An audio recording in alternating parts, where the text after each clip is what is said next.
Hello and welcome to a live pop culture episode, our last episode of 2022. My name is Keri Smith. I'm one of your hosts. I'm here with my good friend and co-host, Mystery Chris, with look at your fancy new background. I know. Yeah, new background for a new year. I love how you mix it up and surprise me. Yeah, gotta keep it fresh. I just have to comment on something that happened before I got here. I see what you did here. KPT, that's what I call it. Keri's people. I told you to tell them why I was running late. It just makes it sound like I'm terrible. Keri people time. I get that. Yeah. I'm just doing my part to in whiteness because whiteness is all about being on time. No, I had a you guys, I'm sorry. Thanks for being patient. I had a outpatient surgery on my eyelid, and that didn't actually take so long, but the pharmacy took forever. So I just got home from the pharmacy. Anyway, that's why this is also in honor of, I should just say this is in honor of Pirate Tomsky, my fancy eye patch. But That's very sweet. yeah, we are here, and I don't know how long I'm going to leave this patch on because it's really annoying. And I don't think Being a you can see pirate's the. hard, Keri. Hmm? Being a pirate's hard. Yeah, yes, I've lost my depth perception. It's really hard. It sucks. I'm not used to it. Here, let's just take it off. You might be able to see the bruise on my eye, but that's okay. Who cares? It'll look like eyeshadow. So tonight we are doing, if it's your first time here, this is usually a Wednesday night show at 8 p.m. Central, and we had to move it tonight to a different time, a different day and a different time because I had to work yesterday. So just to accommodate our schedules. Sorry if you are used to seeing us on a Wednesday, and hopefully you can watch it later. Oh, Chris Gore is here. Tell them about being on Hey. Chris Gore's show. Hi, Chris Gore. Yeah, that was a lot of fun. So yeah, Chris had me on the show last Friday, and I pitched the Back to the Future, the woke version that I came up with a while back, and yeah, did it. Az was there, and Anna the Ryan Star Wars Canal was girls there, there. Ryan Canal. A bunch of people were there. Yeah, so many people. Script Doctor, yeah, a bunch of people. Polly. It was a lot of fun. So yeah, check that out. I added some things, some little things here and there because I wanted to freshen it up a little bit. So there is some new stuff in I there for noticed people who saw the old one. people who already saw it on Deprogram. You should go watch it.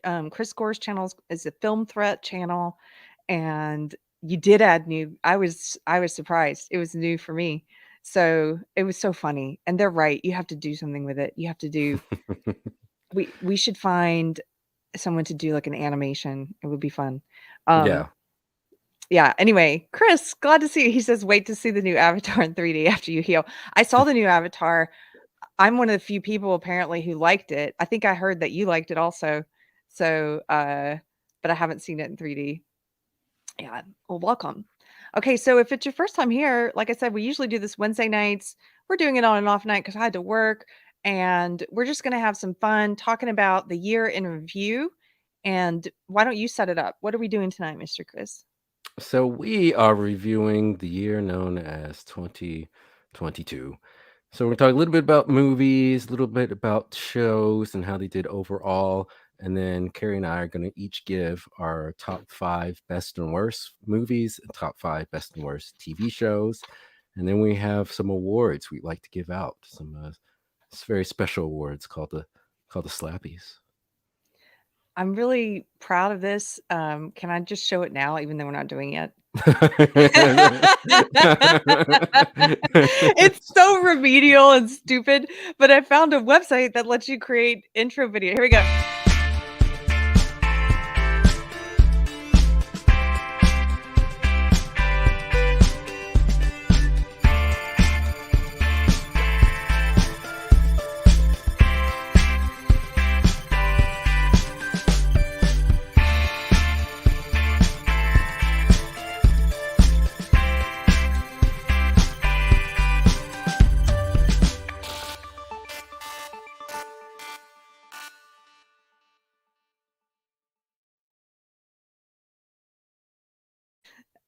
I'm just proud of it. Very proud of It's like it. for me, it's like I used to be in this thing when in my old life when I lived in Los Angeles. One of my friends she ran this thing called Craft Night. It was for adults, but it was at a bar. You go there and drink. It was like the queer bar, and I would go there on Tuesday nights and hang out with her. And it was $2, and she would always have amazing crafts, and you'd make like popsicle houses and whatever. And I used to take these crafts back to my place of work. And I remember one night I was there late and the cleaning lady was like, "Oh, do you have a child?" And I was like, "No, I I'm am the child. I made these. I'm proud of them." I'm special. These are mine. That's how I feel about Uh, that silly intro. Yeah, so the you did slappies we're good. gonna You did. do later tonight, and we're just gonna give some awards. As it said in the intro, the slappies were created here at Deprogrammed Pop Culture to celebrate and recognize the celebrities who've made the worst contributions to our discourse. And we're going to be honoring those who did so in 2022. So that's going to be fun. Okay, so you're going to start with kind of year in review, some things that happened in the entertainment industry. Where would you like me to start on these links? If you could pull up the Yahoo uh, article, Hollywood 2020. Okay. It's Hollywood 2022 box office reality check. Not enough hits and a movie shortage. So this has a good overview of the year. Make sure I can get back to the screen. Can you guys Wherever see it that? I is. try to make it bigger. Hold on. There we go. All right. So I'm going to read a little bit of this, but I'm going to start at the third paragraph this year. So this just came out on 22nd. So it says this year is expected to end with about 7.35 billion in ticket sales from the US and Canada, according to analysts and studio estimates, down 35% from pre-pandemic year of 2019. And it goes on, it says that a couple paragraphs down, only 2022 pictures will have grossed more than 1 billion worldwide, assuming Avatar: The Way of the Water reaches that milestone, which it just did. The mega budget movie is expected to join Top Gun Maverick, the highest grossing film of the year, 1.49 billion, and Jurassic World Dominion, almost exactly 1 billion. In 2019, 9 movies joined the $1 billion club, most of them produced by Disney. Primary culprit, according to theater owners and studio executives, a persistent movie shortage.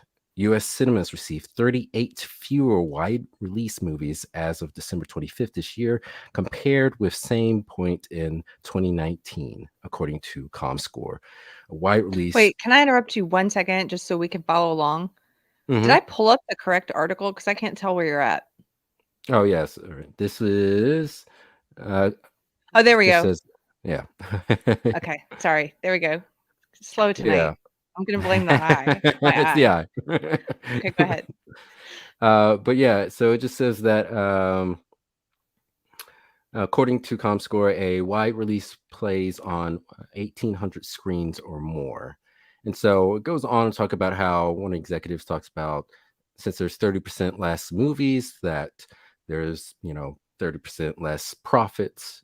And that's his explanation. And I think there's some truth to that, but I also think that a lot of people are waiting to get home to watch movies. It goes on in this article talk about how there's now a 72 day window, basically, from point where movies come out in movie theaters and they end up on streaming services. And so for me personally, I tend to only go see movies when, one, there are big special effects extravaganza, something that I think needs to be seen on a large screen, or if it's something that I know is going to get spoiled, because I'm on internet and Twitter and YouTube, and there's going to be a bunch of people talking about the end or twist of some movie. And so I feel like I need to go see certain movies, even though if it wasn't for that, I would actually wait till it comes out on streaming service. And so I think these are major issues going on with, theaters. And it talks about, let me see if I can find that paragraph where it says, talks about just how much Hollywood is dependent on big blockbuster films. If I could Well, this is find it. interesting. Look Here at we go. this.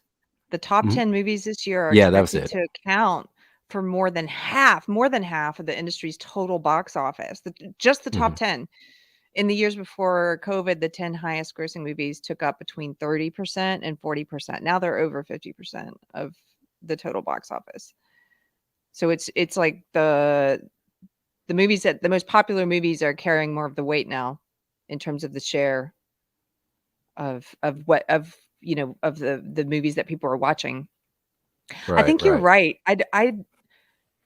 I had not been to the theater in a while, and part of that's just because of how ubiquitous the streaming services are and how many options there are now. And then part of it was the COVID stuff. I didn't want to have to go to a theater that was forcing me to wear a mask or, so we actually went to see Avatar in the theater and it was so much fun, but just the experience of movie going again because I hadn't done it in so long. And I was trying to think, what was the last film I saw in the theater before that? And I think it might have been Joker. It's like Oh, wow. 2019, right? Yeah. What about you? Um, I don't remember the last one I saw.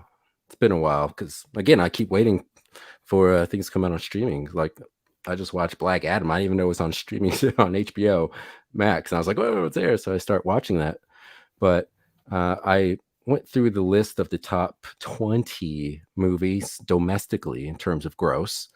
And I couldn't find a list of audience scores on Rotten Tomatoes in terms of like the top movies of 2020 by audience score. I did find one for critic scores, and I don't care about the critic scores. And so the best I could do was put the numbers for critic scores and for the audience scores next to each movie. And I was trying to find a correlation to see if a particular studio was making movies that audiences more responded to. And couldn't quite get there. I mean, Top Gun's number one. That's Paramount. Disney has four, technically five, if you count 20th Century. That's owned by Disney, which just released Avatar. But most of those other Disney's ones are Marvel ones, and most of them aren't that good. So you have, and you can pull up. I think it's the Box Office Mojo Okay, let's see. one that'll show you the top 10 of that. Okay, Let's hold see. on. Let me remove this one. Stop sharing. There you go. So yeah, in a moment. We need a producer. Terrible. Okay, here we But go. yes, as you can see, Top Gun at the top, very positive. This was ranked in the 90s by both critics and audience. Has 96% by critics, 99% by the audience. Black Panther, uh, pretty high score for audience, 94, and 84 for critics. Doctor Strange, 85. And then it kind of goes down quality. Jurassic Park, 77 by audience. Minions, which I don't know anyone who saw Minions. Like, it's just a Yeah. kid's film, I guess. Batman has 80s for both. Thor, Love and Thunder, 77% audience, 64% for critics. Avatar, 92% by audience, but only 78% by critics. Spider-Man No Way Home, even though that came out the end of last year, went into this beginning of this year. And that one's both in the 90s, 98% by audience, 93 critics. And then rounding up top 10, Sonic the Hedgehog 2, 96% by audience and 69% by critics. And as I was looking through this, only two movies in the top 20 were rated higher by uh, critics than it was by the audience. And that was Nope, which is number 14, 69% by the audience and 82% by critics. And the movie Smile, which I think is a horror movie, that was Mm. 77% audience and 80% critics. And so So what does that tell you? uh, So this one, so Nope is Universal, Mhm. and Universal didn't have as great of a year. They did Jurassic Park, and The Bad Guys. I don't know if anyone saw that. And so I was trying to determine um, if one of these movie studios was making something that was more valuable for audience. And I think Paramount pretty good. Top Gun. You have Sonic the Hedgehog 2, and you had I didn't see Smile, even though that was less than audience, but The Lost City, which was 83%. And so I was just trying to see if there were certain studios that were making something that was, I don't know, not as bad or woke as other ones, and see if there's a general trend with what's going on with Hollywood, because we're always trying to discuss whether that wokeness is getting worse or if it's getting better. And in some areas, I do see it getting better, and some I do see it getting worse. And we'll get into that when we talk about TV shows. Hmm. But yeah, winners, I don't know. Paramount, I think, did pretty good. Uh, Warner Brothers did pretty good. They It's had pretty Elvis. it's Yeah. pretty amazing. I know you mentioned this already, but Top Gun Maverick is almost double in terms of what it grossed Hmm. compared to the number 2 slot. That's how Yeah. much better it did. And that was primarily word of mouth too, because you remember the word of mouth just kept going and going, and more people kept seeing it. Because I honestly don't think there was that much demand for a Top Gun sequel, but just the No. word of mouth of people saying just how great it was, especially people who weren't a fan of like typical combat or war films, were saying, That "Hey, this is really good," and that had a huge effect on people returning to movie theaters to go see it. that's exactly what it was, and look, I agree. Hi, Poetry Painter. I agree with her in the stream. She says, "I'm meh on Tom Cruise, so am I." But I like the positivity of the movie. Yeah, and I wouldn't have gone to see. I mean, I like the first Hmm. one. I have nostalgia for it. I had the soundtrack on a cassette tape. You know, I loved the soundtrack and I love the movie, but I don't think I would have seen the sequel except that so many people said, "You have to see this. It's like an old movie. It has these universal themes of loyalty and brotherhood and redemption and unity," and it did. It was like really just a feel good movie. Yeah, yeah, I enjoyed it a lot. So, and these are just the domestic numbers. We do have to remember that, of course, Hollywood is in a global business, so they're trying to make movies that appeal to global audiences. And so, uh, I didn't really look at the global ones. I was just looking at the U.S. to see if we could see any kind of trends in viewership and what type of movies they were most responding to. Yeah. Did you see Black Panther? Yeah, I did. Eh, I'm trying to remember what you thought of it. It was meh?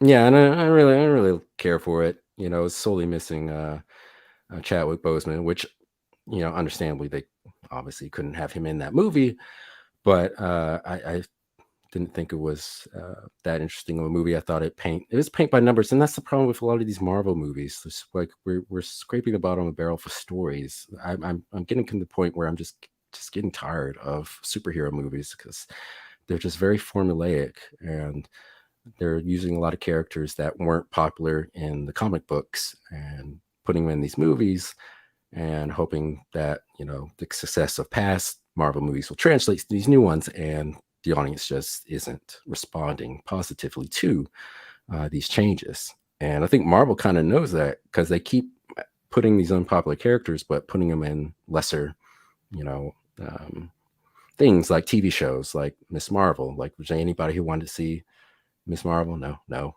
So they put it into a TV show, which I haven't watched. To be fair, it may have been okay. I didn't really Cameron pay attention to it. Pasha says it's great, Is it? actually. Did he? Yeah, Okay. I'm gonna Okay. watch it just because I respect his opinion. He's Yeah. someone I greatly respect, and like on Avatar, a lot of people I respect had mixed opinions on it, different opinions on it, completely. I was the episode of Friday Night Tights I was on recently, everyone disagreed. There was so much disagreement, it was great. And so, anyway, I'm gonna watch that one and see what I think Mhm. about it and try to suspend judgment until I've seen it. Well, there is I believe, a Miss Marvel movie coming out that has, I think it's supposed to be her and Brie Larson Yeah, it's Captain Marvel. If you could bring up the list for next year for movies to show you the slate of the big popular ones. I think it's the, let's see, which one is it? The Hollywood Reporter Okay, let's see. link. And this is supposed to be one of Marvel's big tentpole films coming out, which their slate looks pretty weak overall next year. With this movie, Guardians of the Galaxy 3 will do well, and I think that will probably be a good movie. But Ant-Man and Wasp 3, they have Spider-Man cartoon movie, but that's a Sony release, not really a Marvel. But yeah, we can see these are going to be the Okay, big this top is movies next year, which to me is not looking good in terms of quality. It's not. let's for anybody who's just listening, this is a Hollywood Reporter article, the most anticipated movie releases of 2023. Here's what we have to look forward to, guys. From Cocaine Bear. That sounds promising. I don't know Yes, what that I did, and I did tweet that I'm looking forward to not only Cocaine Bear, but there was another movie coming out on Netflix called They Clone Tyrone, starring Jamie Foxx.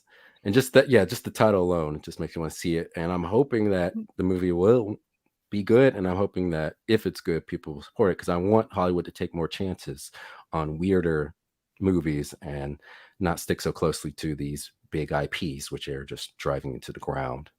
Yeah. I don't know what Cocaine Bear is about. I just think it's a funny It's title. about a bear who's high on cocaine, based on Are a you true story. joking? No, I'm not joking. You haven't seen? Yo, you're gonna have to watch it, Scary. Yeah, it's based on a true story in the '80s. Like some drug smuggler dropped some cocaine from his plane. The plane was like crashing, and some bear found the cocaine and got high on it and just went crazy.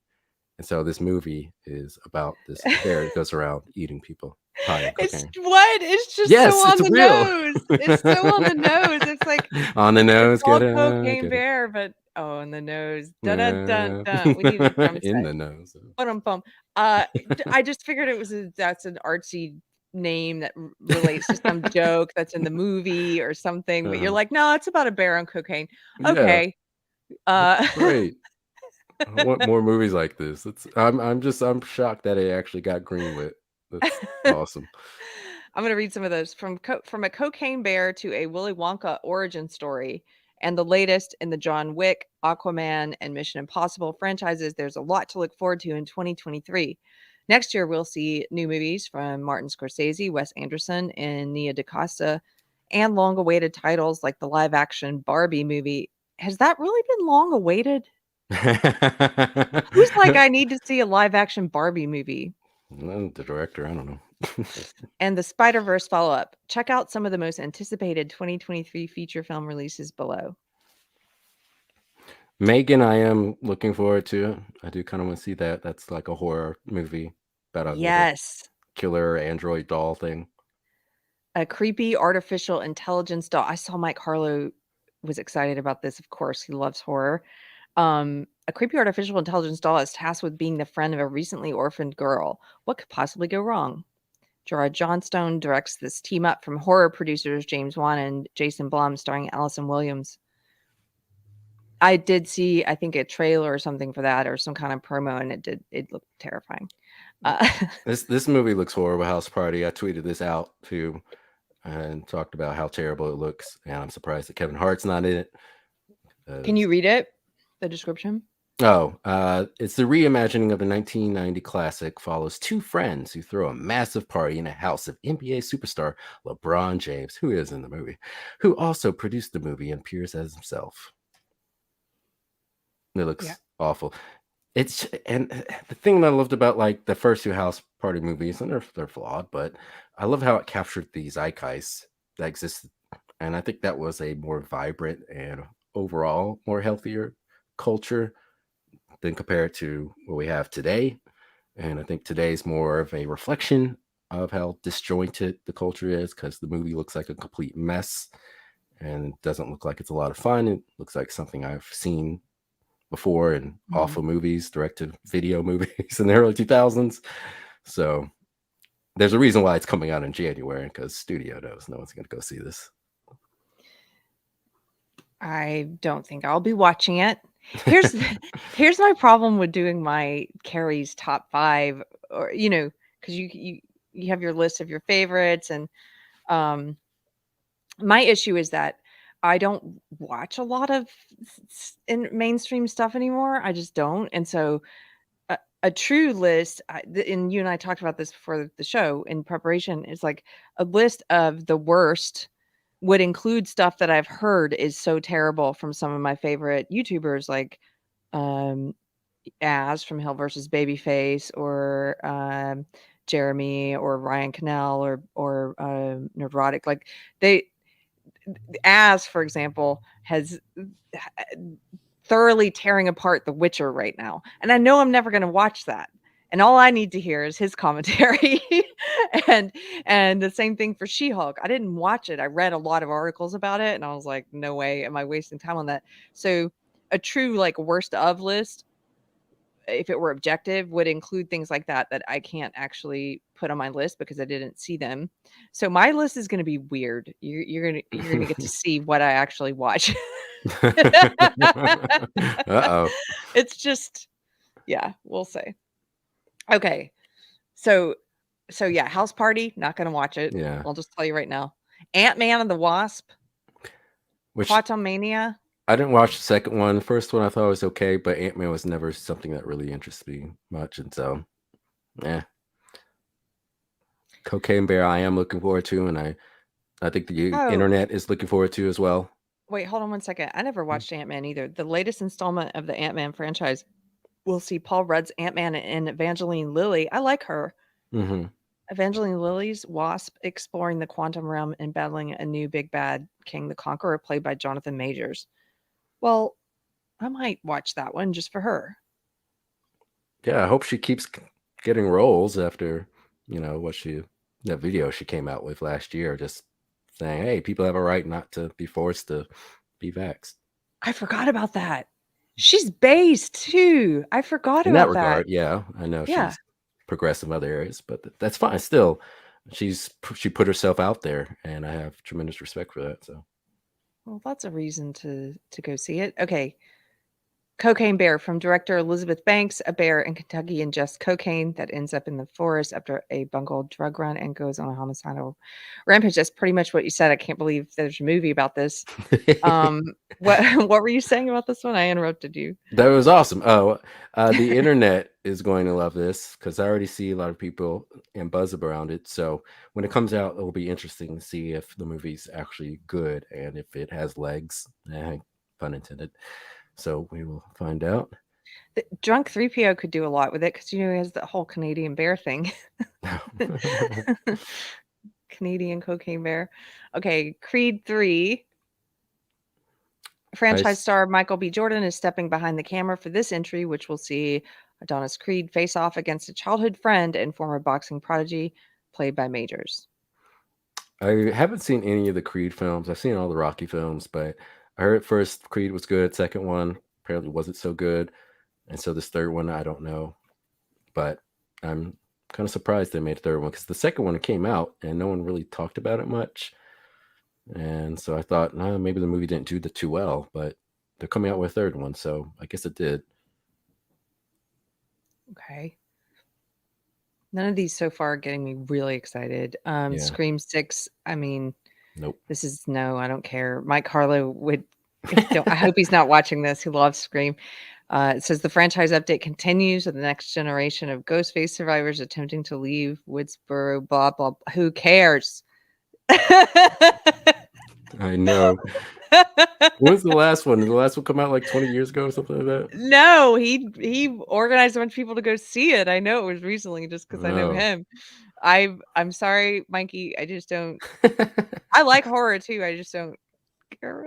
I don't know. Maybe I could. He could change my mind. Shazam! Fury of the Gods. Pushed from 2022. The Shazam sequel. We'll see Zachary. There's a lot of sequels and part sixes here.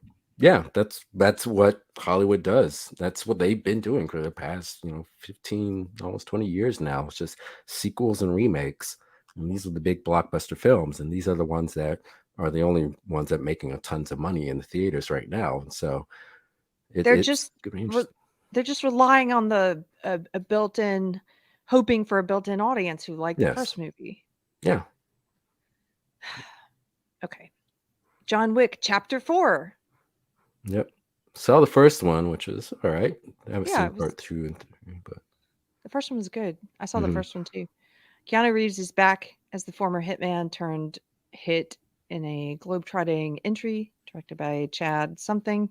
Bill Skarsgård joins as Wick's latest foe, while Donnie Yen is set to star as an old friend. Yeah, they're just reheating these same things over and over like leftovers. Okay, get ready for John Wick 4. We got nothing else. Like, and you better get ready for Scream 6. Meatloaf again, the sixth time in a row. Yeah. Dungeons and Dragons, Honor Among Thieves. Okay, this is interesting. This is the It first thing on the list that's interesting to me. could be interesting. I mean, it looks better than the one that came out 20 years ago, Marlon Wayne's. That was awful. But it might be interesting. I mean, I'm not like a huge fan of Dungeons and Dragons, but I'm willing to go see it. The Not in movie theaters though. the movie adaptation of the beloved role-playing game from game night duo John Francis Daley and Jonathan Goldstein stars Chris Pine as the head of a band of adventurers searching for a lost relic. Michelle Rodriguez. Oh, I like Michelle Rodriguez, Justice Smith, and then people I don't know, and then Hugh Grant round out the cast. Maybe once it's not in theaters. The Super Mario Brothers movie. This may be the only one here that I go see in the theater. hmm Did you see the trailer for this? Yes, I thought you were about to say, did I see the original movie? Which, like, yes, I did, and I love it. I'm one of the few people that love that movie. It's such a bad movie, but I love it. But this one I am very excited about, and I'm hoping that it's written well because I want to see more. And I'm hoping that, assuming that it does do well and is a good movie, I assume that Nintendo's going to start making other movies from their catalog. And so I wouldn't be surprised if they did a Legend of Zelda movie and a Mega Man movie and so on. And I would love to see that. This one, I think a lot of people in our audience might be excited about this one too. hmm Yeah, Um, and animation looked great, looked nice and bright and positive movie. Something that I think a lot of people are responding to, more positive movies these days, especially with everything going on. And so I think this is going to be a big movie. and it has some humor to it as well. hmm Okay. Renfeld. I didn't even know this was coming out. The horror comedy sees Nicolas Cage playing Dracula with a focus on his henchman, played by Nicholas Hoult, who starts to consider life outside of his servitude, finding a new lease on life in modern day New Orleans. This sounds like it has a lot of potential. I mean, I'm curious. Renfeld. Okay, at least it's not part 4 of something else. Guardians of the Galaxy Volume 3. Don't care. Do you care about that? Galaxy 3, I'll go see it. I do. I think it'll be good. I think it's one of the few Marvel properties right now that will be good.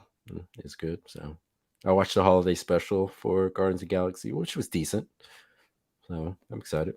They had a holiday special? Yeah. Good. Speaking of, for anybody that watched our Christmas episode of Pop Culture, and we did our favorite holiday specials, and I can't believe our favorite holiday movies. I can't believe I left Ernest Saves Christmas off the list. And I have to say, oh my goodness, my husband and I rewatched it a couple nights ago. It's so funny. You It don't think holds up.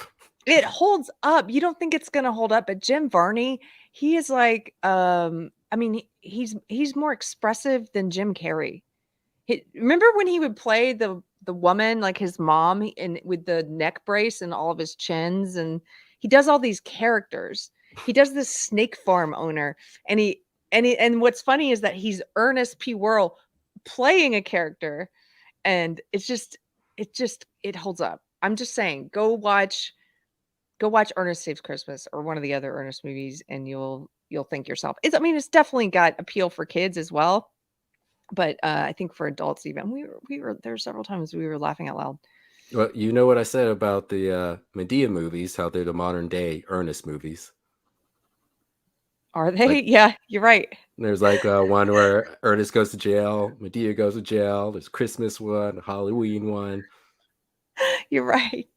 Like, R.I.P. Jim Varney. Where's that? We'll check out Ernest. Oh, I'm behind. Can we take a quick break right here so I don't get too behind on super chats? Thank you guys. I've got a couple of them pile up over here. I appreciate it. Let me read some of these. Andrew Joyner for 5 lira. Kidding. I know it's pounds. Bit late for me, but you guys have a good one and happy new year to everyone. Happy New Year, Andrew, and Merry Christmas. I'm gonna just keep saying it till January 6th. Merry Christmas. Pirate Tomsky's got you plugged. He says he doesn't use Twitter, but follow him anyway and annoy him. Mystery Chris.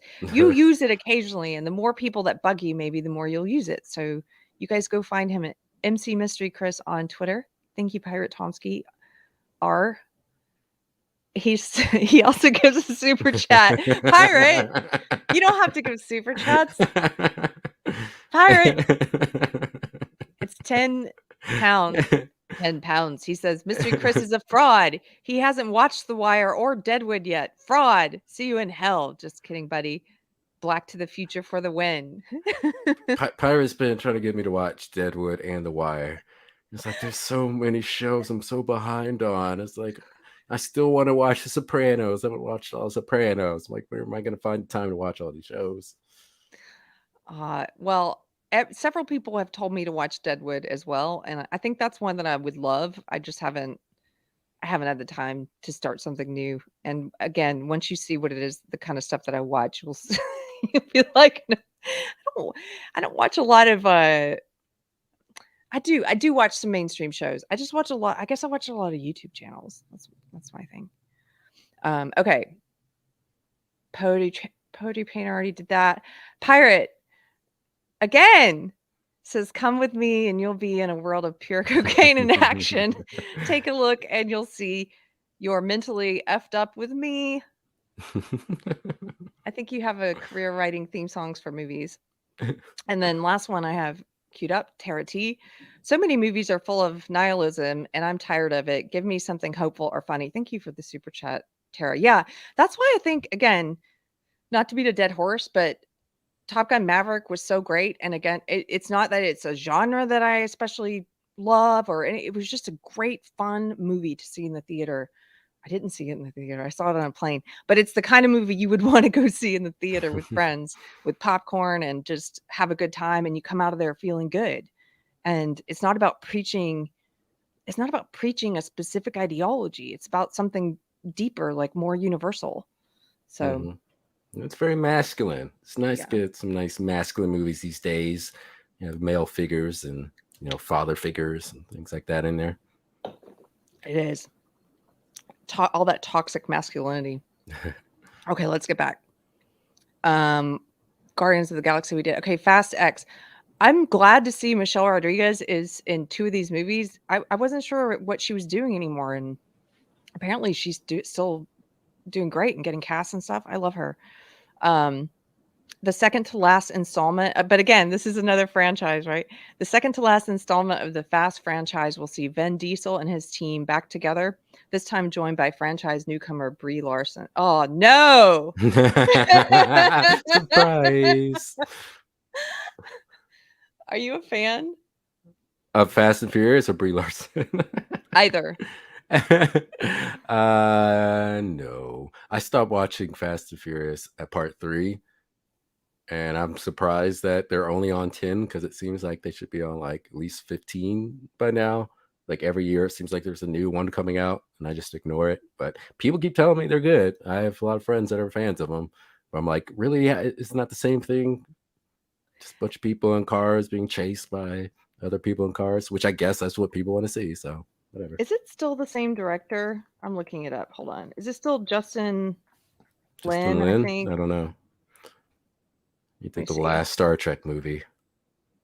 Oh, no, it says director Justin Lin parted ways with Fast and Furious 10 mid-production, allegedly due to a disagreement with the lead star Vin Diesel. Okay, I didn't know that. He's also exiting. Here's another article. Justin Lin is stepping down as director of Fast X and will remain as a producer. Okay, so he's not directing he didn't direct number 10. He's not doing Fast X. Oh, this is number 10. I see. Okay, he stepped down.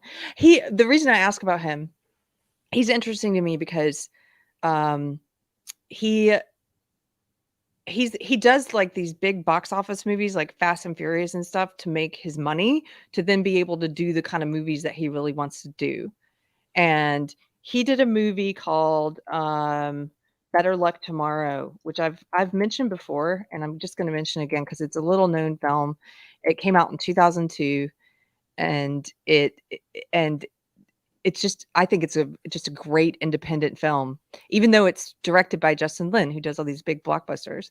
And I'll read off some of the people who were in it because it had a great cast. It's Perry Shen, Roger Fan is in it, and John Cho, and it's about these Asian high school kids who are really intelligent and high achieving, some of them, but who are running this sort of crime ring at their school, or at least it starts off as a cheating ring, and it ends up leading to all this crime, and it's dark, it's dramatic, um, and it's just not what you would expect from like if you know him from the Fast and Furious films. This is nothing like that. This is like a small indie film, but it's really great. Okay, I'll stop Hmm. talking about it. I didn't know he was involved in smaller films like that, so I'll have to Yeah, check that out. Even though I didn't really care that much for Star Trek Beyond and Fast and Furious stuff, but there's another one he did. Well, let's move on. We're already an hour in, and we haven't gotten to the slappies yet. Okay, we're gonna get through this list of what's yeah. upcoming. The Little Mermaid, the latest Yeah. live action animation from Disney, is a remake of the 1989 classic, and we'll have Halle Bailey, and it's not Halle Berry. That's what everyone thinks. That's what I thought. Starring as Princess Ariel. I don't care. I think everybody saw this. How they're trying to, I think, market it entirely on the back of saying we have a black Little Mermaid. I wouldn't mind if they made the Little Mermaid black if they didn't make such a big deal about it. Like so proud of themselves. What? What? No, I agree. Oh, No. do you want to read some of these last ones? Just quickly, Spider-Man Across the Spider-Verse. That's the animated one that Sony's coming out with Miles Morales, the Black Spider-Man. Uh, Transformers: Rise of the Beast, which actually looks kind of interesting because it's not the Michael Bay type. It's more true to the '80s cartoon, and I guess it's supposed to be a part of the same universe as the Bumblebee movie that came out a couple years ago, which I enjoyed actually. So that might be a decent movie. No Hard Feelings. Not familiar with that. It's common drama. The Jennifer Flash. Lawrence.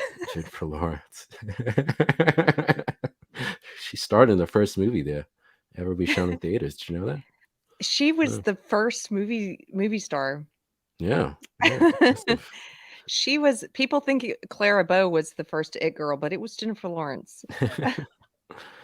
The Flash, which I'm surprised is still coming out, which I guess it's more of a money thing that, Warner Brothers doesn't want to lose the money they have invested in the Flash. But I don't know, you've been following Ezra Miller, who's gotten himself in all sorts of legal trouble and it's got a lot of issues.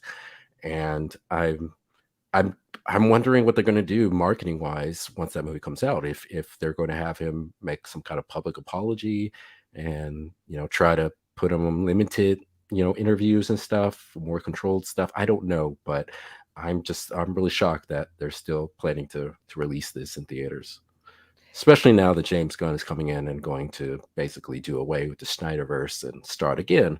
So, but it's got to be a money issue. Yeah, that guy, I can't believe the people that they have removed from projects, and they haven't removed him. Mm-hmm.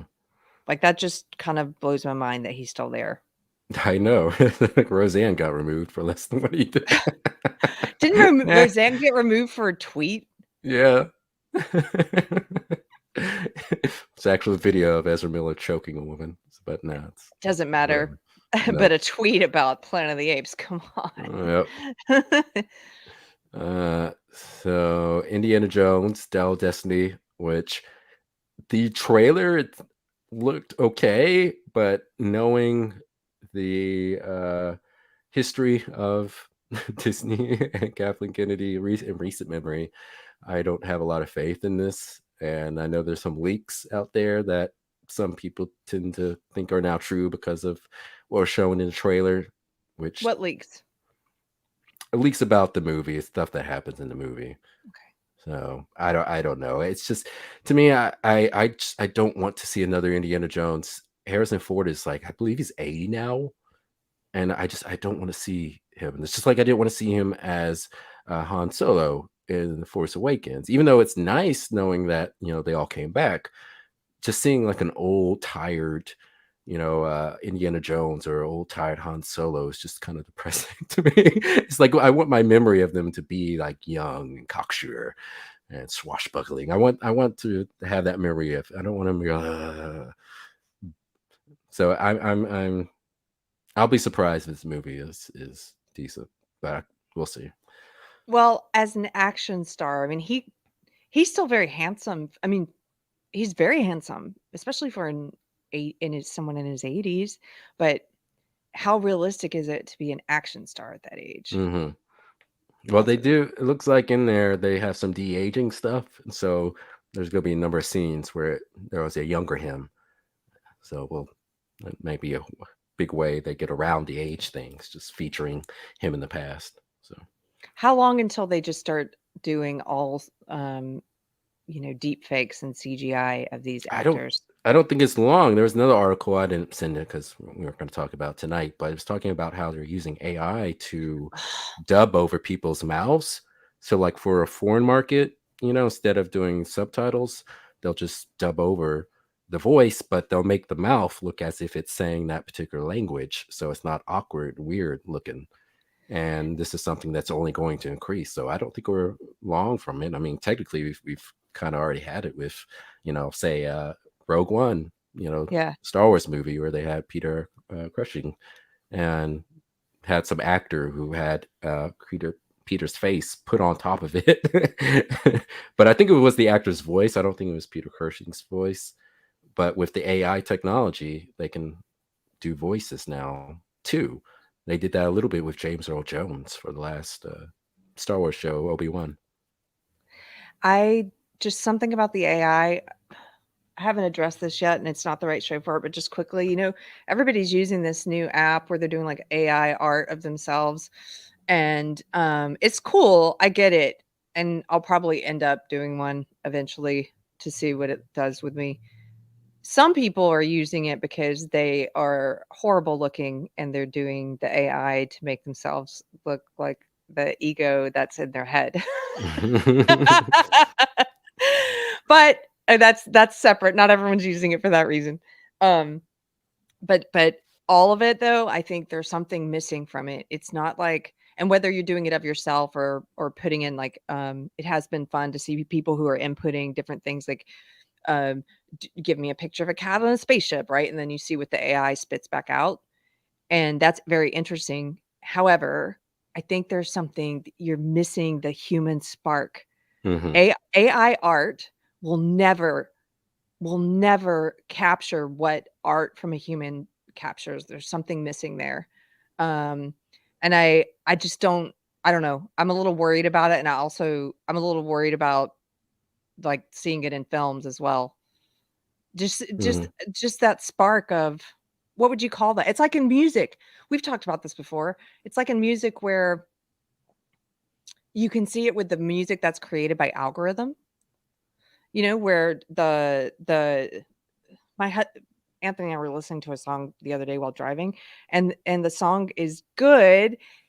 It's good enough, the voice is auto-tuned, it all sounds perfect, all you can tell they've had a great producer, and all the parts of the song have been, produced probably separately and added in and amplified and what have you, but it doesn't have that spark of something like Richie Valens. It doesn't have that spark Hmm. of like in the '50s where they would go into a room, these musicians, and they would do a live take, all of them together in one room. And with all the human imperfections that exist in that, there's something really beautiful there. And so I think the idea of in the future, if we're gonna have like AI actors and stuff and taking Harrison Ford, well, it's Harrison Ford, but we're just gonna use AI to make him young. And I don't, you're just gonna miss all those imperfections and all that genius and creativity that comes like from the human, from humanity.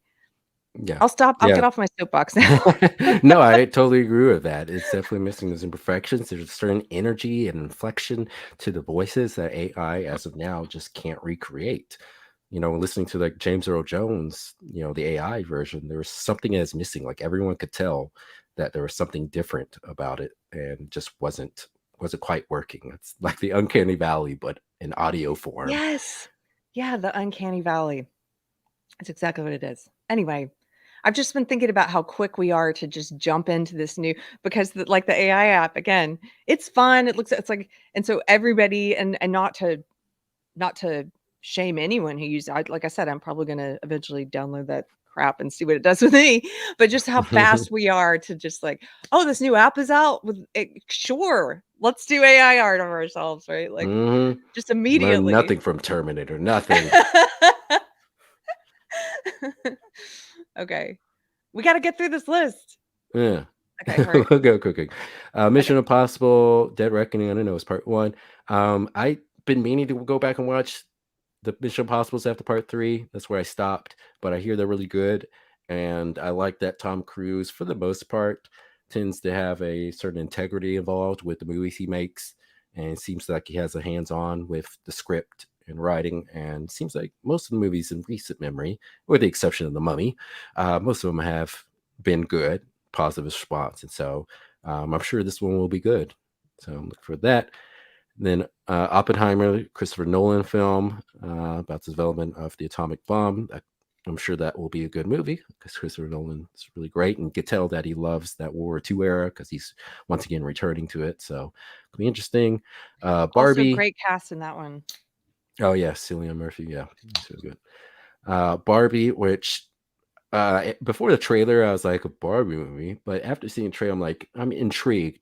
Not that expect to be a good movie, but the visuals and aesthetic of it, I'm curious if they can pull it off because it looks like part of it is like this weird half toy, half real life kind of environment, and I'm just curious. Uh, I don't think it's going to be like a great movie or anything, but anyway.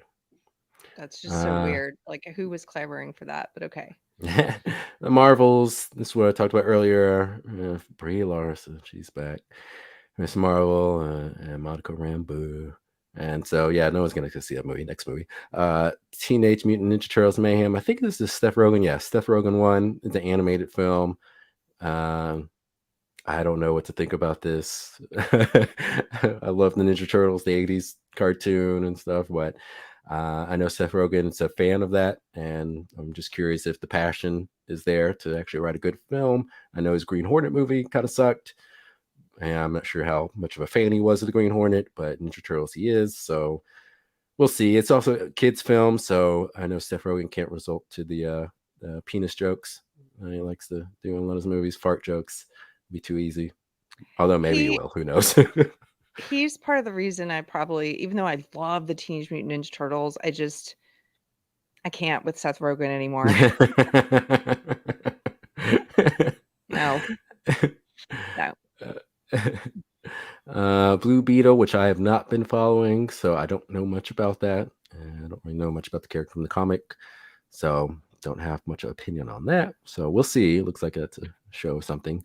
Equalizer 3, which I have not seen the other Equalizers, but Oh, seemed good. Pirate Tommy's here. Hold on one second. Okay. Tiger just ran in my office. Hold on.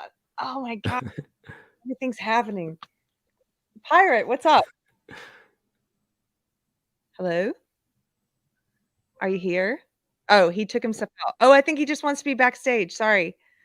Sorry about that, Pirate. Uh, Shy pirate. if you wanna jump back in, just send me something in the private chat if you wanna be in on camera. But I'm glad you joined us. I hope you appreciated the pirate patch from earlier. Okay, sorry. Equalizer 3. Equalizer 3, so don't know much about that. Expendables 4. which I didn't even know they made Expendables 3. So we'll see if that's any good.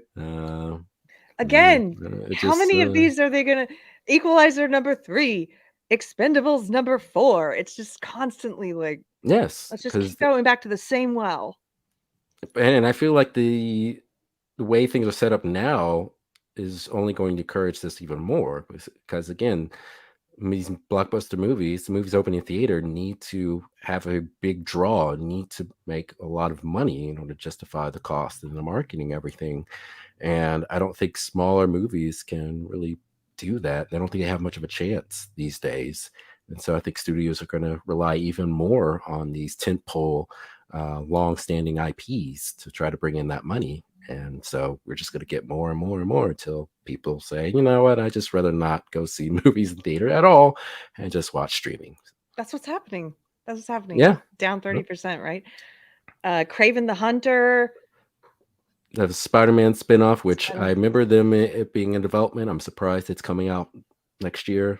Maybe this is just wishful thinking. I don't know, but we'll see. Um, Okay, yeah, here we go. Another sequel. That's a spinoff. This is a Exorcist. sequel, The Exorcist. They already made it. Didn't they already make The Exorcist like 15 years ago? Like part whatever. I don't know. Dune This 2. I am looking forward to Dune 2 because I like the first Dune movie, and so this is probably the movie I'm looking most forward to next year.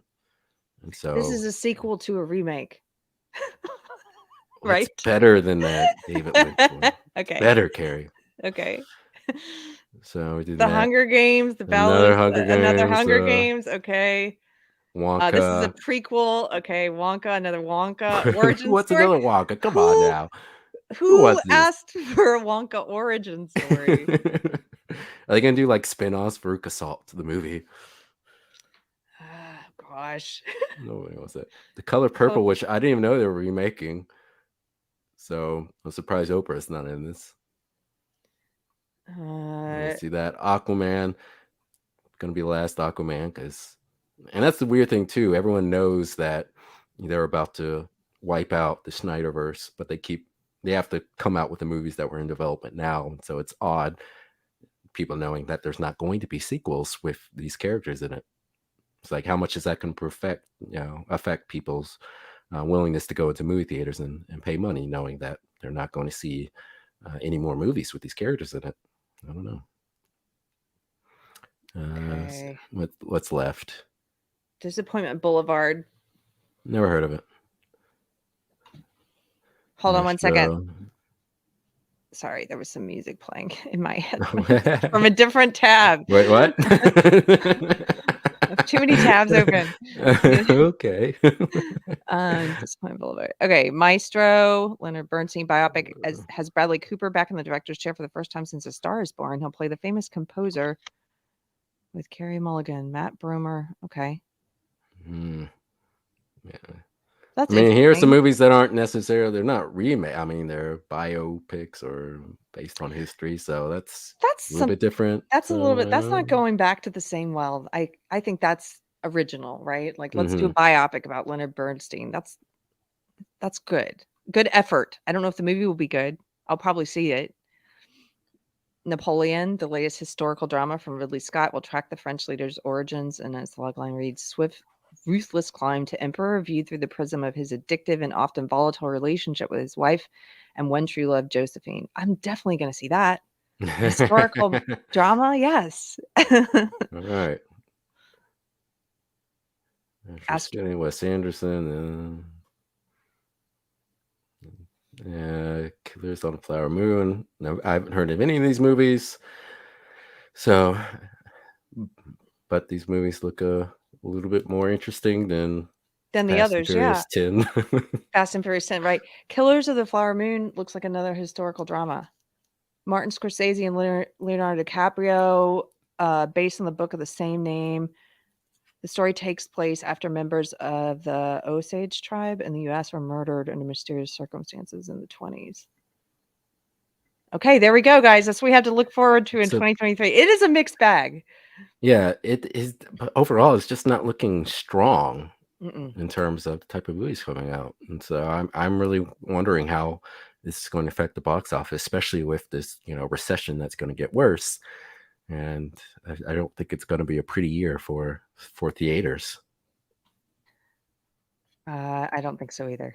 And of the things there that I'm interested in watching, like that last one, that historical drama with Leonardo DiCaprio, that's Apple. I mean, they're not even, some of them are not even in theaters. It's sort of like they're giving up on theaters. Pirate Tomsky's here, guys. We have a special guest. Pirate Tomsky is joining us. He has something he would like to show us. I don't know what this is. So we might, he says it's 10 minutes long. So let's see. We might not watch the whole thing. Should I add it to the stream? Let's see. Oh, is this a featurette for the Mission Impossible? You might have to come on and set this up for us. Can you hear me? Yes, I can hear you now. Yay! Okay. So this is a true movie star that we used to love. Like the guy who would put himself out there, who would do stuff, push himself to the limit for the act of being a movie star. Right? This is Tom Cruise doing a stunt that no modern movie stars would do, because Marvel characters, they turn up and they get CGI'd up on shit, whereas this guy is doing the thing. Okay, so this is 10 minutes long. I'm going to try and cut in between. You're fine. I love you, Pirate. Well, I'm going to try and cut in between the whole thing, right?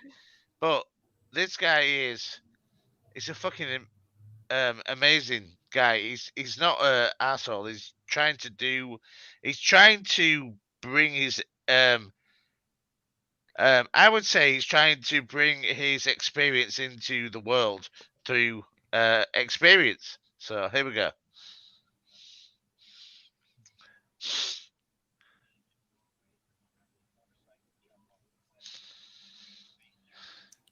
Can't barely hear the audio. We can't hear it. Is that okay? You can't hear it? No. Can you turn the volume up? What do you mean you can't hear it at all? Or nothing? Or not really. Yeah, barely, just sounds barely, like just tiny. Yeah. Okay.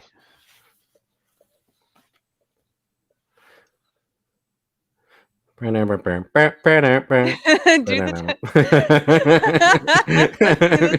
a please stand by graphic. And then I have I have a hard out in 45 minutes, just so you know. Ay. I know. The audience. Is that better? Yes, we can hear it.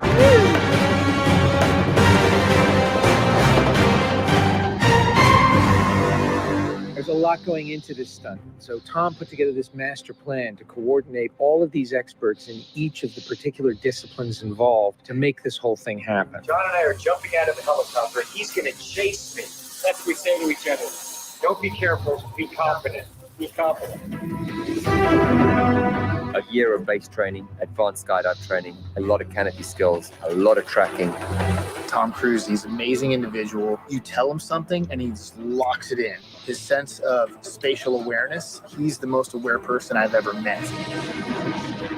Lots of practice on stability and free fall. Tracking with John and Miles in the air, doing lots of different positioning, like there were two men. I don't think I realized that he did all of each other, below each other, back. Yeah, he jumped out of all these planes like multiple times. When you do a lot of jumps back to back, the canopy control skills improve a lot. We have 3 open canopies, which is a good thing. The training's gone really well. It's progressive massively. Hey, McHugh. How are you? Great day, man. This is the next part of training right here, motocross. Let's do it. So we built a motocross track. Getting competent in the motocross, so he's comfortably jumping 70, 80 foot tabletops. Great time in the air, great positioning on the bike. If we can see what has to be brought in by helicopter. Engineer. This weather right here is exactly what we're looking for. He is about 10 minutes away. 3, 2, 1, action!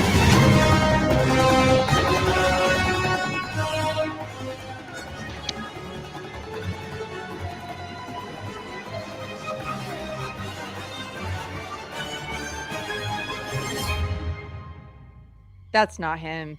Is it? Yeah, he's crazy. Yeah, yeah. That's him. But what's crazier is he does it again. What? More times. They said it's him.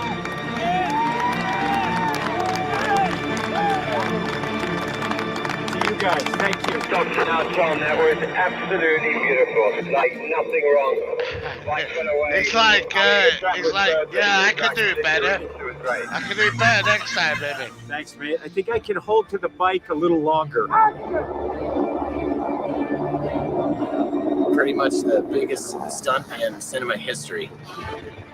Tom Cruise just rode a motorcycle off a cliff 6 times today.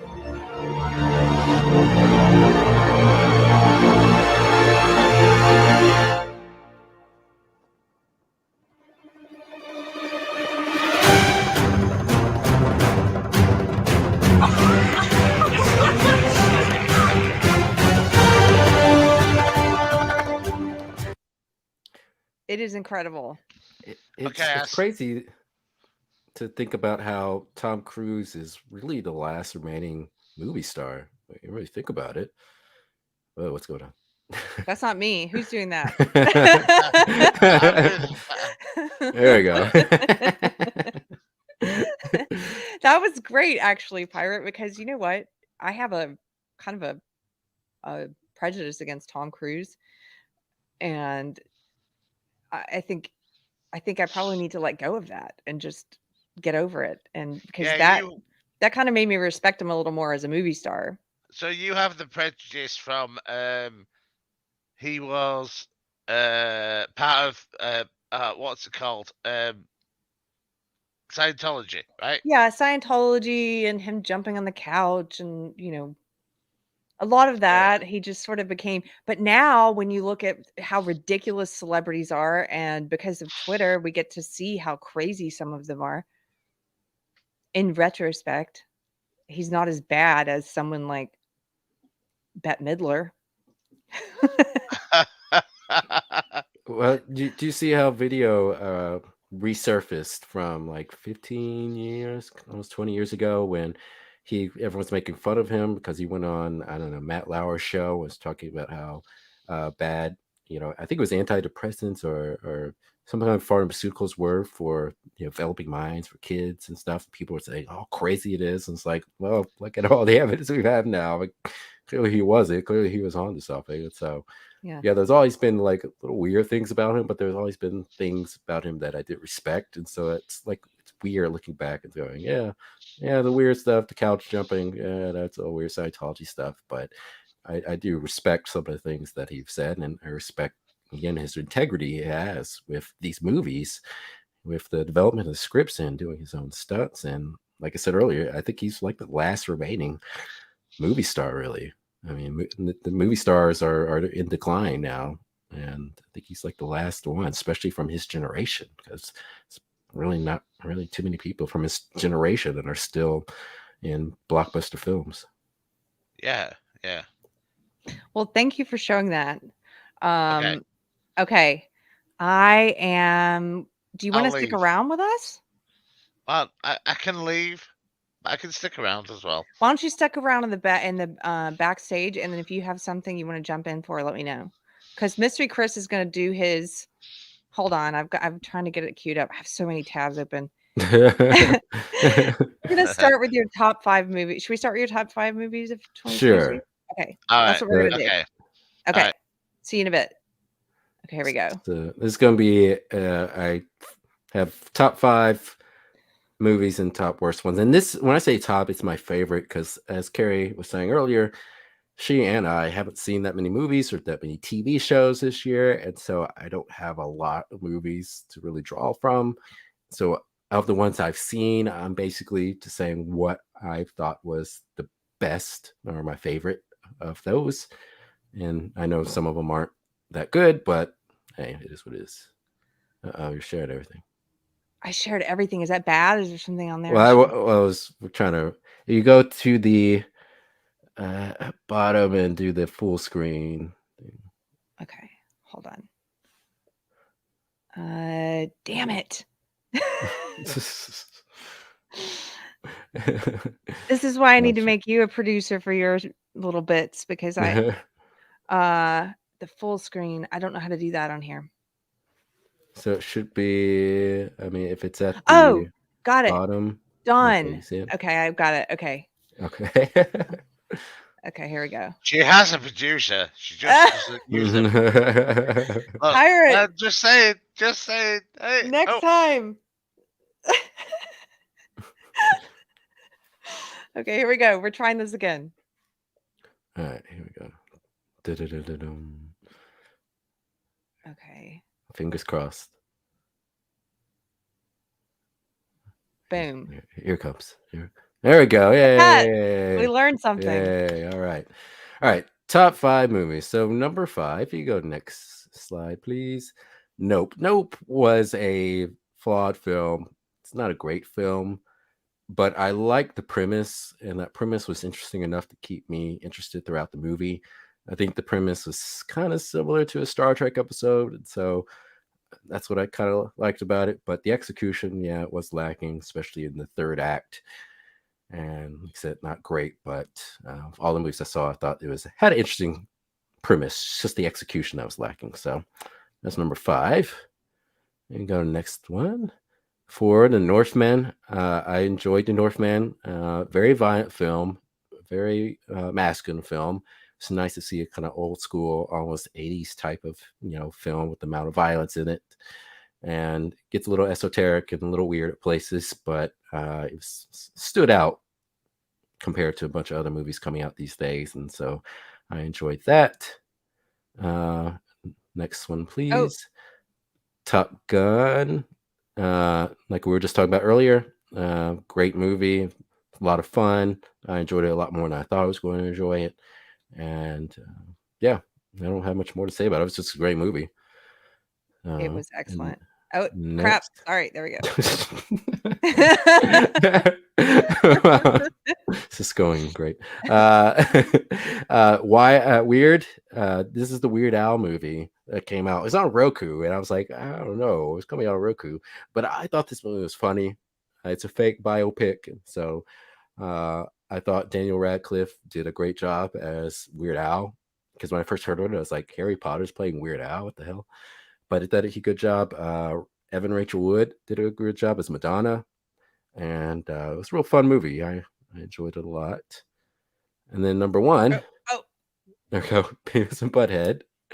Was that great? I saw a clip I love from it. it. You saw it? Oh, you didn't see the movie yet? Okay. No. I love this movie, and I was surprised because Beavis and Butthead's been around for a long time. They've rebooted it 2 times, I think, and I wasn't sure if it was still going to be funny, but they managed to be funny. They even managed to work in some modern day references, like we showed the clip on one of our previous episodes about them going into a college classroom, and everyone's talking about like white privilege or something. They're like, Beavis like, what? I have white privilege. Cool.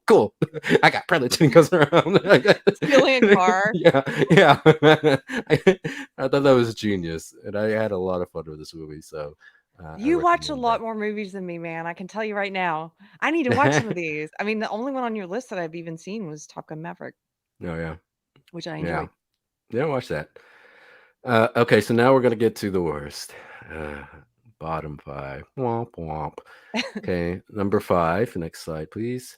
Chippendale Rescue Rangers. This is a knockoff of Who Framed Roger Rabbit. I had to watch Who Framed Roger Rabbit again after I watched this movie, just to remind me of what a good little crossover cartoon live action movie looks like. This movie was just it's like the people didn't have enough faith in the core concept, so they had to stuff as many cameos as they could in it, and so they had all these other animated characters from other studios in it. There's like a South Park character in it, a bunch of other ones, and to me it was just that was like the only thing that it had for it. And I think that's something that maybe some kids liked, but beyond that didn't really offer much. And so I was kind of disappointed because I sort of enjoyed the TV show, the animated series from the early 90s, but this just wasn't cutting it. So that's number 5. Next, please. Halloween Ends. This was a disappointing movie. The thing is, because a lot of people were saying, some of the people who liked it were like, well, it's doing something different. I was like, but this movie's about Michael Myers and Laurie Strode fighting. I mean, it just needs to be about that. They spent a great deal of time on other characters, and it's like, if you want to do that, do another movie. But this movie is a Halloween movie. I just want to see them fight. I want to see Michael Myers stab some people, because that's what all the Halloween movies are, with him in it. And this just wasn't very compelling and didn't really make sense at certain parts. And I didn't enjoy it, so it's disappointing. There you go. Next one. It's for Okay. Thor: Love and Thunder. Like a lot of people mentioned, the Tiki, I never say his name. His humor, which I normally love, sucked in this movie. Like I didn't laugh once. I kind of like chuckled a little bit on one part, but the vast majority of the movie I just found very painful and very forced. Again, with I was saying earlier about superhero movies, I just found the formula very tiring. By the numbers, it didn't really offer much. Didn't really make a lot of sense with Thor's hammer calling out to Jane Foster. It's like, well, she has cancer. I'm like, a lot of other people have cancer. Why didn't you call it? Whatever. So I didn't like this movie much. It was very disappointing because Chris Hemsworth I love as Thor. I think most people do, but not a good outing for him. So number Sorry, two. That's I went too fast. You're quick. Jurassic World Dominion. As I said before, I love the original Jurassic Park movie, which is basically the only good one. And I love Michael Crichton in his book. This one, I kind of knew what I was going to get going into it, but it was still bad. And it was just a movie that should have been made. And I'm just really surprised that they keep making these movies. They keep making money because, as we saw earlier, it's still in the top 10. I just remember how disappointed you were because you really loved Jurassic Park. Yeah, but again, I can't be too disappointed because I knew what to expect going in. It was still bad, and so I was looking forward to seeing the original 3 together, but that sucked. And so, yeah. And then number 1, Moonfall. This movie is one of the stupidest movies I've ever seen. Ronald Emmerich keeps ripping himself off. If you've seen Independence Day 2012, The Day After Tomorrow, this is all those movies wrapped in together as one movie. It's a dumb movie. It's not even enjoyable schlock. I can't even laugh at it because it was just so dumb. There's literally scenes of the moon scraping up against the earth, and yet everyone's like, okay, the main characters come out of it unscathed. I'm like, that's just it was a bad movie, and I know going into it that it was going to be a bad movie, but I just still can't help marvel just how dumb it was and how tired it is, because nobody cares about disaster movies anymore. Nobody's impressed by the destruction of these cities in these movies anymore. We've seen that a billion times. It's just like when Independence Day came out, we never really seen that with those type of special effects. Since Independence Day did use a lot of practical effects. Like after that, all these disaster movies just became CGI fest, and this was one. And there's some really bad CGI in here, and so it was not a good movie. And I'm just shocked that Halle Berry was in it. I'm shocked that Donald Sutherland was in it. I don't know if they needed money. Apparently they did. So that was that. So that was my 5. Those are your 5 top worst. You guys, top favorite 5 and least favorite 5 movies from Mystery Chris here on Pop Culture on Deprogram. Mystery Chris, who watches a lot more movies than I do and can give you better advice than I can. Did you end up creating the top 5 list? I do, but I think in the interest of time, because I have a hard out, I think I'm gonna. Are you gonna be on my live show with me tomorrow? I can. Can I pressure you in front of everyone? I'm just kidding. I'm no pressure. But I could give you my list tomorrow. I'm gonna flesh it out a bit more now that I've seen what you did. But we'll just do the slappies after this. Okay. My list is weird. Okay. It's just, yeah, it's weird. Okay, here we go. Okay, what about your TV? Yes, so pull that up. This is going to be, again, my favorite Not that I'm saying it's the best because I didn't watch a lot of shows, and shows take a lot more time to watch because there's multiple episodes, and like I don't have time for all this. And like you were saying earlier before we started, there were a lot of ones that either people told us was bad we didn't watch, or I started watching and then stopped. Like the Halo series, I just completely lost interest in that. Didn't watch that. Didn't even bother watching She-Hulk. So I didn't include any of those for that. There's some shows I'm watching that are good, but I haven't finished, like the Wednesday show, which is decent. You know, it's not the 90s Addams Family, but it's all right. I have heard But I'm good not things finished with about it. that. Peripheral, Watch, I'm enjoying. watch The Wire. Watch The Wire. I know, Watch I The know, Wire. Pirate. Watch Deadwood. Watch Deadwood. This is really funny having you in the back so you can pop on just to. Okay. I love Pirate. Watch The Wire. Okay, when I watch Deadwood, we're gonna do a huge stream about it. Okay. I think I have this pulled up. Top show. Poetry Painter. Let me do these real quick. Poetry Painter, thank you so much for the super chat. $10. She says, please, I need the slappies. I promise we're going to get to the slappies right after this. We're just going to do Mystery Chris's favorite and least favorite 5 shows, TV shows of 2022. And we're going to skip mine and go straight to the slappies. Okay. Thank you very much for the super chat, for sticking around. Broken Umbrella says, thank you for the $5 super chat. Says this list is making me feel secure in my decision to just keep watching YouTube in my free time. Yeah. Thank you very much, Broken Umbrella. And then I saw my husband, Anthony Garcia Music, in the chat, and he just says Ishtar, which cracks me up because I don't think we've ever watched this movie together, but I know what Ishtar is.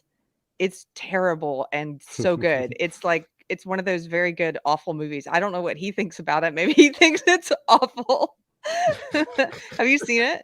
No, I've never seen it, but I know the reputation it has. Ishtar, chaos. Ishtar, chaos. Let's go. Let's go.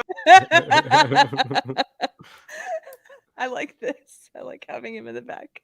Okay. Okay. Top 5 shows. Walk us through. What are your top 5 shows of 2022?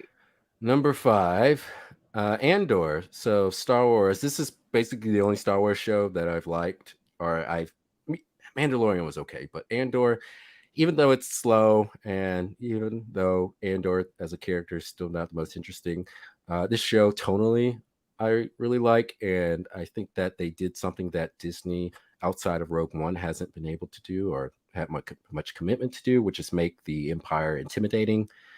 Which, you know, in the new Disney trilogy, they're constantly undermining, you know, the First Order by making jokes and making them seem incompetent and just goofy. And there's never much of a threat there in those movies. But in this show, there still is a threat with the Empire.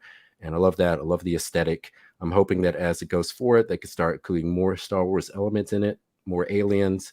I'm fine if no cameos from, you know, classic Star Wars characters or anything, but I would like to see more Star Wars elements. What about Stacey Abrams? That's Star Trek. Okay. Would you like to see her in Come this? on. Would you like to see her in this? Jabba the Hutt, yes. Oh my god. Star Trek is dead. Keri, it's dead. Yeah. Okay. Star Trek.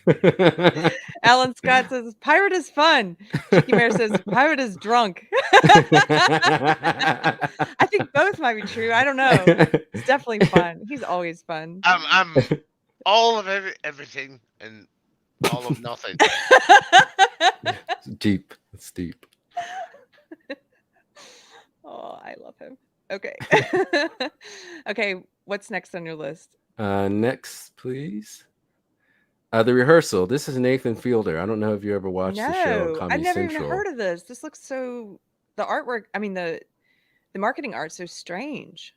Yes. So Nathan Fielder, he's like the closest we have to Andy Kaufman because he's constantly deadpan.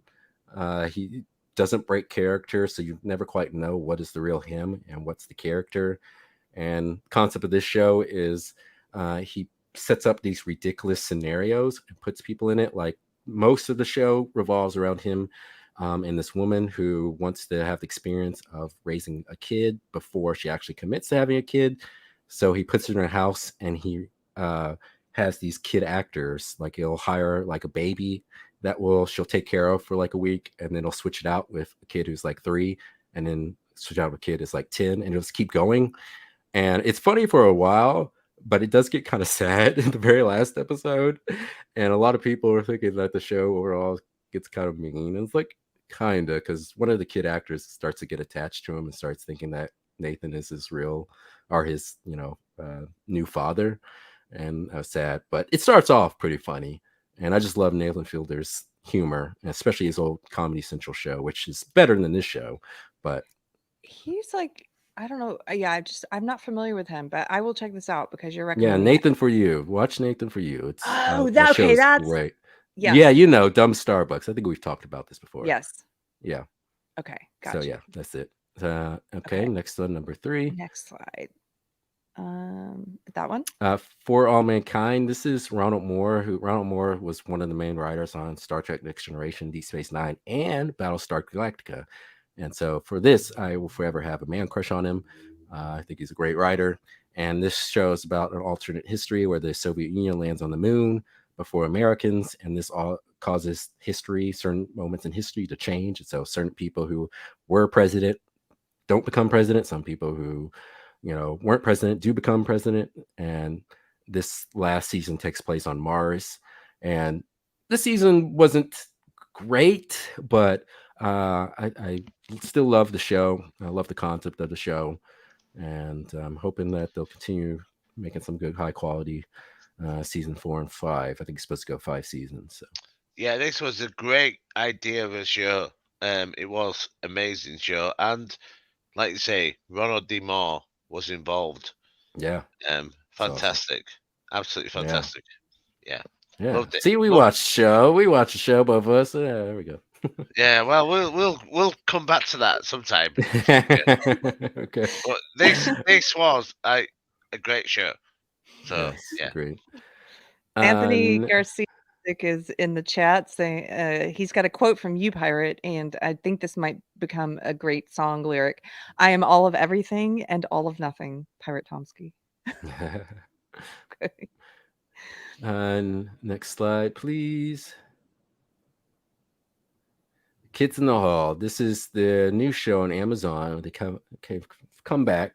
It's the first time they've done something on as the Kids in the Hall TV show since mid-90s, and they haven't missed a beat.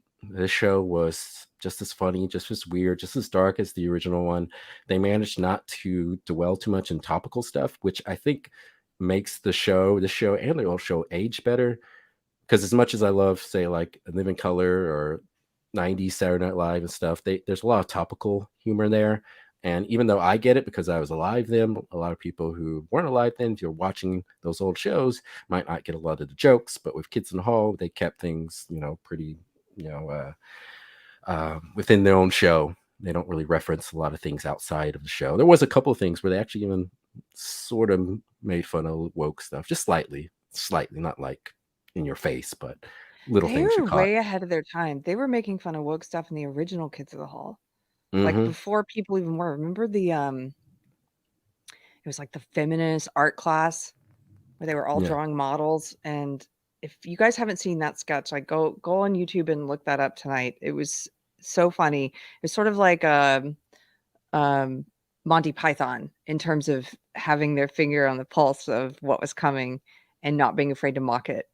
So that's cool. I haven't seen the new one. I'm definitely going to check that one out. Yeah, it's a good show. And then number 1. Oh no, your audio is doing something weird. Oh, should I come back? Yeah, do that thing where you leave and then come back and see. All right, I bet. Okay. Mystery Chris is coming to us live tonight from a secret location. And so this sometimes happens when he is remote, is the audio messes up. We apologize. This is just some friends doing a podcast together, and we have technical problems sometimes. Pirate is here. And occasionally a pirate from England has to step in to see what's going on. Occasionally, and also thank you for staying up so late with us tonight, because it is late there. Oh no, Keri, it's actually not as late as your usual show because you did this at 12 p.m. my time. Yes, so it's good. Right. Yeah, yeah. So you could be here for this one, which I'm glad. I'm so glad. Maybe we should move. Well, we can't because Mystery Chris usually works Yeah, during the well, day. we'll work on Mr. Chris on that thing. Mr. Crystal. Okay, Okay. I will Uh, leave you to it. Okay. Okay, so you're back. We Okay. just got to your number one, Mystery Chris's favorite TV show of 2022. Raised by Wolves, and it sucks because this show just got canceled. A bunch of HBO Max shows got canceled recently, and this was one of them. This was in the second season. I love the concept of the show, about a future where there's a war between a new religion and a bunch of atheists, and some survivors of this war that ends up destroying the planet, find a new planet to settle on, but there's weird things going on. And this woman you see here is actually an android who's, chosen to raise these kids as, atheists. But they start to find out that there's something supernatural going on this planet. And it's one of those shows that brings up more questions than answers. And so it can be a little frustrating for people. It can be a little slow, but just the premise was something that, I haven't seen in terms of live action. And I just want more original science fiction shows like this. And I'm just disappointed we're not getting another season. So hopefully maybe the writer will continue this on, a novel or comic book or something. There are people in the chat agreeing with you. I saw one, sorry, I saw it go by. People who are like, I loved Raised by Wolves, and you're not the first person. I had so many people tell me I need to watch this one. So given that it's your first one, I'm definitely going to check it out. I will agree with Scott Miller, and just wait because we're going to do my list tomorrow on Kerfefe Break at the regular time. No Cobra Kai, blasphemy. The I only haven't watched spoiler. any of it. What? No. Okay. The only spoiler I'll give you is Cobra Kai's on my list. So don't worry. Okay. That was the best. Now it's time for the worst. The bottom 5 shows of Okay. 2022. So, sorry. So number 5, Westworld. Thankfully, this got canceled. Should have been canceled 2 seasons ago. It just went on. I quit watching it. I used to love it. I quit watching it. Just kind of jumped the shark. Pirate is in the back putting his own chats on the screen. Wow. Okay. Yeah. Jump the shark. Tell me about it. You watched it. You watched Yeah, the season.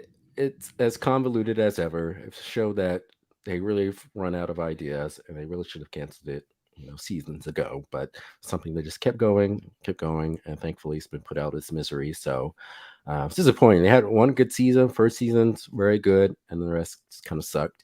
In the first season, there was like quote unquote woke elements in there, but the show was written so well that a lot of people didn't notice. It wasn't until after in season 2 and stuff where it was much more in the foreground, and that kind of shook people out of enjoying the show, among other things. But that was number 5. Next one, please. I'm just shocked that you sat down and took the time to try and see it. It's a new one. I'm kind of a completionist. Oh, wait, no. Resident Evil. This is number 4. So Resident Evil, the Netflix show, which was a very dumb show that tried to mix this teenage drama with a zombie show. So it came off as a CW production and had very little to do with the gaming lore. And very highlights the arrogance I think a lot of Hollywood producers and writers have right now, wanting to put their own spin on these classic IPs instead of just doing what is already exists, because fans want to see that, but done well in live action. And unfortunately, they went off into crazy territory, ended up doing a very strange show, which I think you liked the show, if I'm correct, right? Here we go. Difference of opinion again. Unpopular opinion. I didn't mind the Resident Evil show. Yes, it became kind of a WB-esque, it's about these teenagers and girls and drama, but I thought the zombie storyline, which is the plot A, was very well done. And I guess because I have such low expectations now because there's so much woke content out there, I expected it to be so woke, and the fact that it wasn't over the top about it, then It's a low bar. It is a very low bar, and it is true that like almost I think all the bad guys were white. There was never they made sure that they made sure in all those scenes. It's been a while since I've seen it now, but that every bad guy with a gun is like a white guy, right? Like they didn't ever have. Did you notice any? It was always the person of a race other than white that was trying to stop the bad white guy. Yeah, that's accurate. So that But, part was a little woke, but other than that, I yeah. don't know. And then number 3, we have Obi-Wan. This show sucked. Didn't make a lot of sense. It's one of those shows you could tell that they were such a rush to put out content that they didn't really think about how certain characters need to get from point A to point B. And so they just kind of fudged those details or just made things up that didn't make any sense. There's a lot of continuity issues, not only with the show, but how it fits into the overall Star Wars lore, which I just did not enjoy.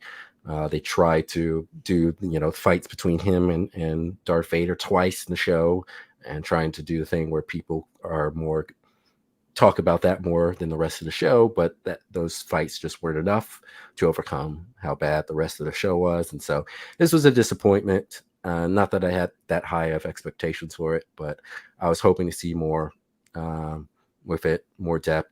And honestly, I was hoping they wouldn't do the show because, I mean, to me, it always seems silly that Obi-Wan had all these big adventures in between episode 3 and episode 4, but he just never mentioned that and never really had as bigger impact on the things that happened in episode 4 for it. So it just wasn't a great show. So that was 3. Next one, please. Star Trek Discovery. My hatred of the show. This is the one with Stacey Abrams. She played the President of Earth in the last episode of season 4. Hate it. Yeah, you know. Tell us how you really feel, Pirate. I mean, I can deal with the philosophical kind of bullshit, but bringing in real politicians that have never won elections.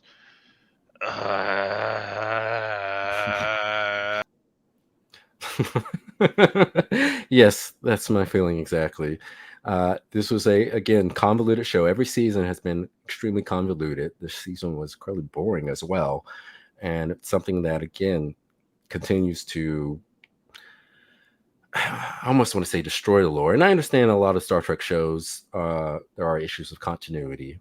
But with this just being so poorly written, those continuity errors just pop out even more. And it's surprising too, because even though they continued in the same direction they were with Star Trek Discovery, you could tell that they listened to some of the criticisms that many fans of the show had when they did Strange New Worlds, which is, compared to this, much better.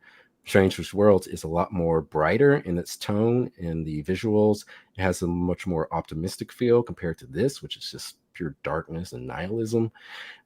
It's episodic. They don't have some dumb plot that, season-long arc that revolves around having to save Earth for the galaxy from blowing up for some weird reason. And so it was just a frustrating show. Thankfully, this next season's last season. I wouldn't be surprised they try to spin something off from it, but I hope no more.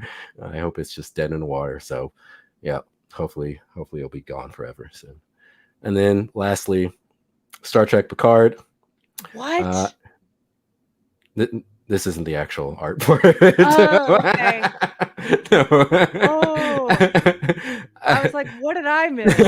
No, I hate Picard. They've embarrassed him so much. This would be a better show, what I'm showing right now, if they did exactly like that. It would be a lot more entertaining. And so it was again. Can we? This is beauty. This is pure beauty. But dude, So- can we take the captain of Picard, like the life he had as a person and all the things that we know about him, and somehow ram it into intersectional feminism, and then just destroy it? at the same time. I mean, I Yeah. feel that's what the pitch meeting should have been like. Well, they don't understand his character, and they don't. Patrick Stewart No, doesn't understand his character. They gave no, him it way doesn't. too much influence of the writing his character. And what I don't understand is he played Captain Picard for 7 years on a TV show, for 4 movies. You would think in that time, in order for him to be such a great actor and have such great performances as Captain Picard, you think he would understand the backstory of Picard that would allow him to have certain idiosyncrasies that would create the great character that we know as Jean-Luc Picard, and that he would understand why fans love that character, because he's had to have countless of fans that have come up to him during Star Trek conventions, telling him how much Star Trek means to them, how many people have said Star Trek and Captain Picard taught them about life, how many people say that it saved their life, people who are suicidal, people who are grieving over the loss of loved ones. And for him just to ignore all that and just to do what he wants to do, which was to have some story about his mother being abusive, it's like, what the hell? Like, that, none of this coalesced with what we know Captain Picard to be and what Star No, Trek is. the thing is, right? You don't understand. Look, okay, so Patrick Stewart was always been on the liberal left about these things, right? So he's been now captured into the woke ideology that these people, the producers, want to produce, right? So Captain Stewart, Captain Stewart, Patrick Stewart, Captain Picard, they absolutely see what they're doing is a positive thing because they want to deconstruct. They want to deconstruct the things that happened before Picard. So that's why Picard happens and why it's so bad. Because they want to look at the world as saying, okay, you're a person of substance and character that everything that a lot of people love and enjoy. And we want to deconstruct that back to nonsense and then recreate it into our view of what we think you should have been from the beginning. And that's why Picard is now destroyed. And the key thing about this is Patrick Stewart as an actor, he thinks that is what Captain Picard should have been from the beginning after he got woke. Well, we know that Patrick Stewart has all sorts of crazy ideas about Picard. I remember reading a book about the development of Star Trek Next Generation, and there's a moment where Patrick Stewart went up to the producer Rick Berman and asked him if they could make Picard into fighting and having sex more, which was basically James Bond. It's like, so you want Captain Picard, the guy who likes, reading and playing the flute and doing Shakespeare on the holodeck. You want him to fight more and bang alien chicks more? Like this, that's not his character. And he's also the person who came up with the idea of dune buggies for Star Trek Nemesis. And so we've known there's been moments and throughout the history of his involvement with Star Trek where he's wanted to push the character in a direction that's not accurate to what's been established. And that's what's just so frustrating. Like, why? I understand if you don't like the character, fine. But I would hope you would understand why other people like the character and still want to be true to that, even if you think the character is boring or whatever. Look, this asshole would literally crawl over glass to be injected with pigment to make him more racially equivalent to whatever the social justice people want him to be. He's a skin suit who doesn't really have principles right now at this point, and it's so frustrating. Okay, guys, I hate to interrupt all the Star Trek talk. However, because you guys can talk about it and I can't, but I have a hard out in 3 minutes. 3 minutes. We didn't do the Gotta do slappies slappies. yet. Holy I know. shit. And people in the chat are like, I'm not going to get the slappies. So we're going to do a quick version of the slappies. Also, people who came in late are like, what is this? And I just want to Sorry, say, my bad. oh, I'm no. Oh, gonna you're leave. fine, Pirate. I'm just going to I'm wrapping it up. I didn't mind any of that. I would have jumped in sooner if I did. Booyah Bob says, damn, what the heck did I just pop into? This pic is sacrilegious to Star Trek. Yeah, this isn't the real artwork. It shocked all of us. This is basically Mystery Chris taking a shot at what they've done to Picard and trying to make fun of it. So that's not the real art. It might Okay, be why don't soon. you stick around, Pirate, for the slammies? Yeah, okay. As long as you slam me, it's fine. The slappies. Okay, tell us why they're called the slappies. So this is a award named after Will Smith and his infamous moment where he was defending the honor of his lady, Madame Pinkett. And so we decided to name it the Slappies, and we're going to recognize celebrities that said really dumb things that were a slap to common sense, to good taste, to all of us, really. There is an award. Let me see if I can show it to you without show giving this anything wonderful away. our I'll show you my whole recipients. screen. I imagine a giant spiral of love to me. That's what you're going to share. Right? No? Okay, here we go. No? Oh, you bastard. Can you see that?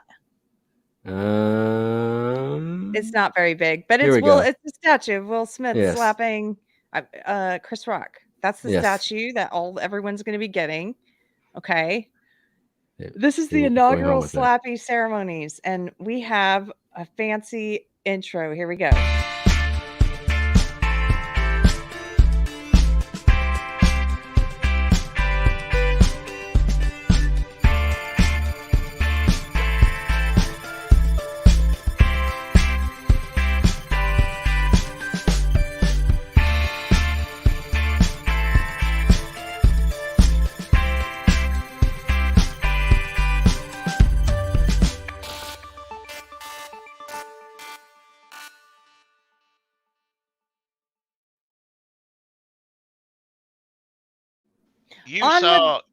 I'm just going to say, you saw an intro video.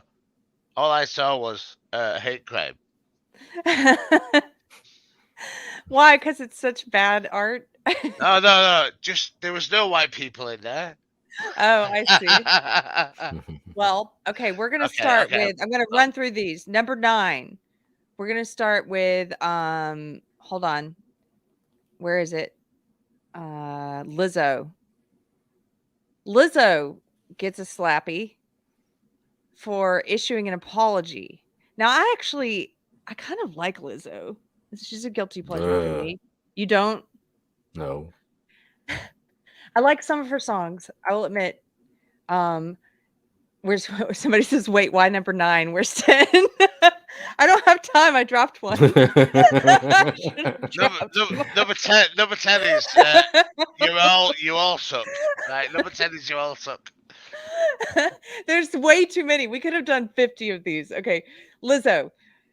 I don't like the fact that she is being used to promote obesity. I don't like the fact that whenever she tries to, I feel great empathy for her, because whenever she tries to get healthier, even post something as innocuous as like drinking a smoothie, her own woke audience that she's cultivated jumps on her and shames her and says that she's trying to body shame people because she's drinking a smoothie or working out. You know, she sort of locked herself into always being obese or face the wrath of her woke fans, which I feel bad. I feel bad for her for that. However, she always caves to the woke. She always issues apologies. And I wish that she would just, she sings songs about being a badass bitch. Well, why don't you become a badass bitch? Why don't you stand up to these bullies and one of these days say, no, I'm not apologizing for that. You need to get over yourself. I don't care if you were offended or your feelings were hurt.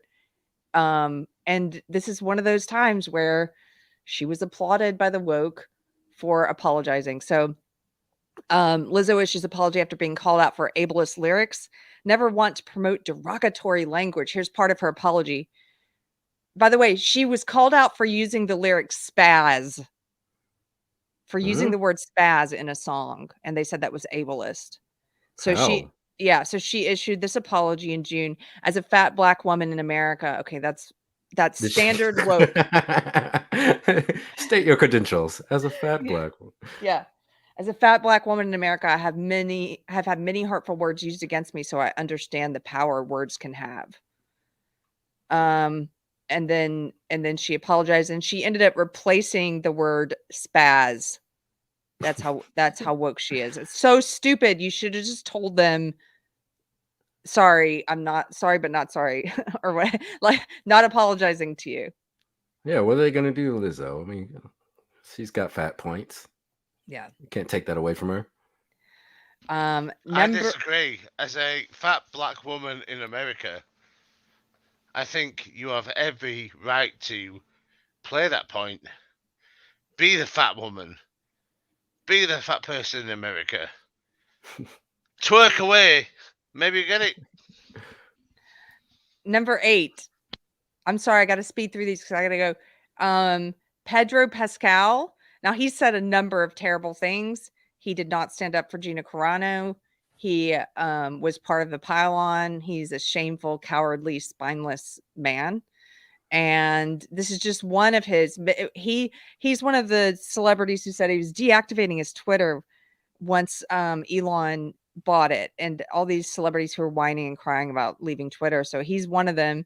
And there's a whole thread here. This is just people started posting their favorite horrible tweets of his. And here's one where he says, "F off, dude. I'm so sick of you arrogant, hetero, macho shitheads. So just F off." Like that's basically what his whole Twitter feed is like. This So guy. articulate. Wow.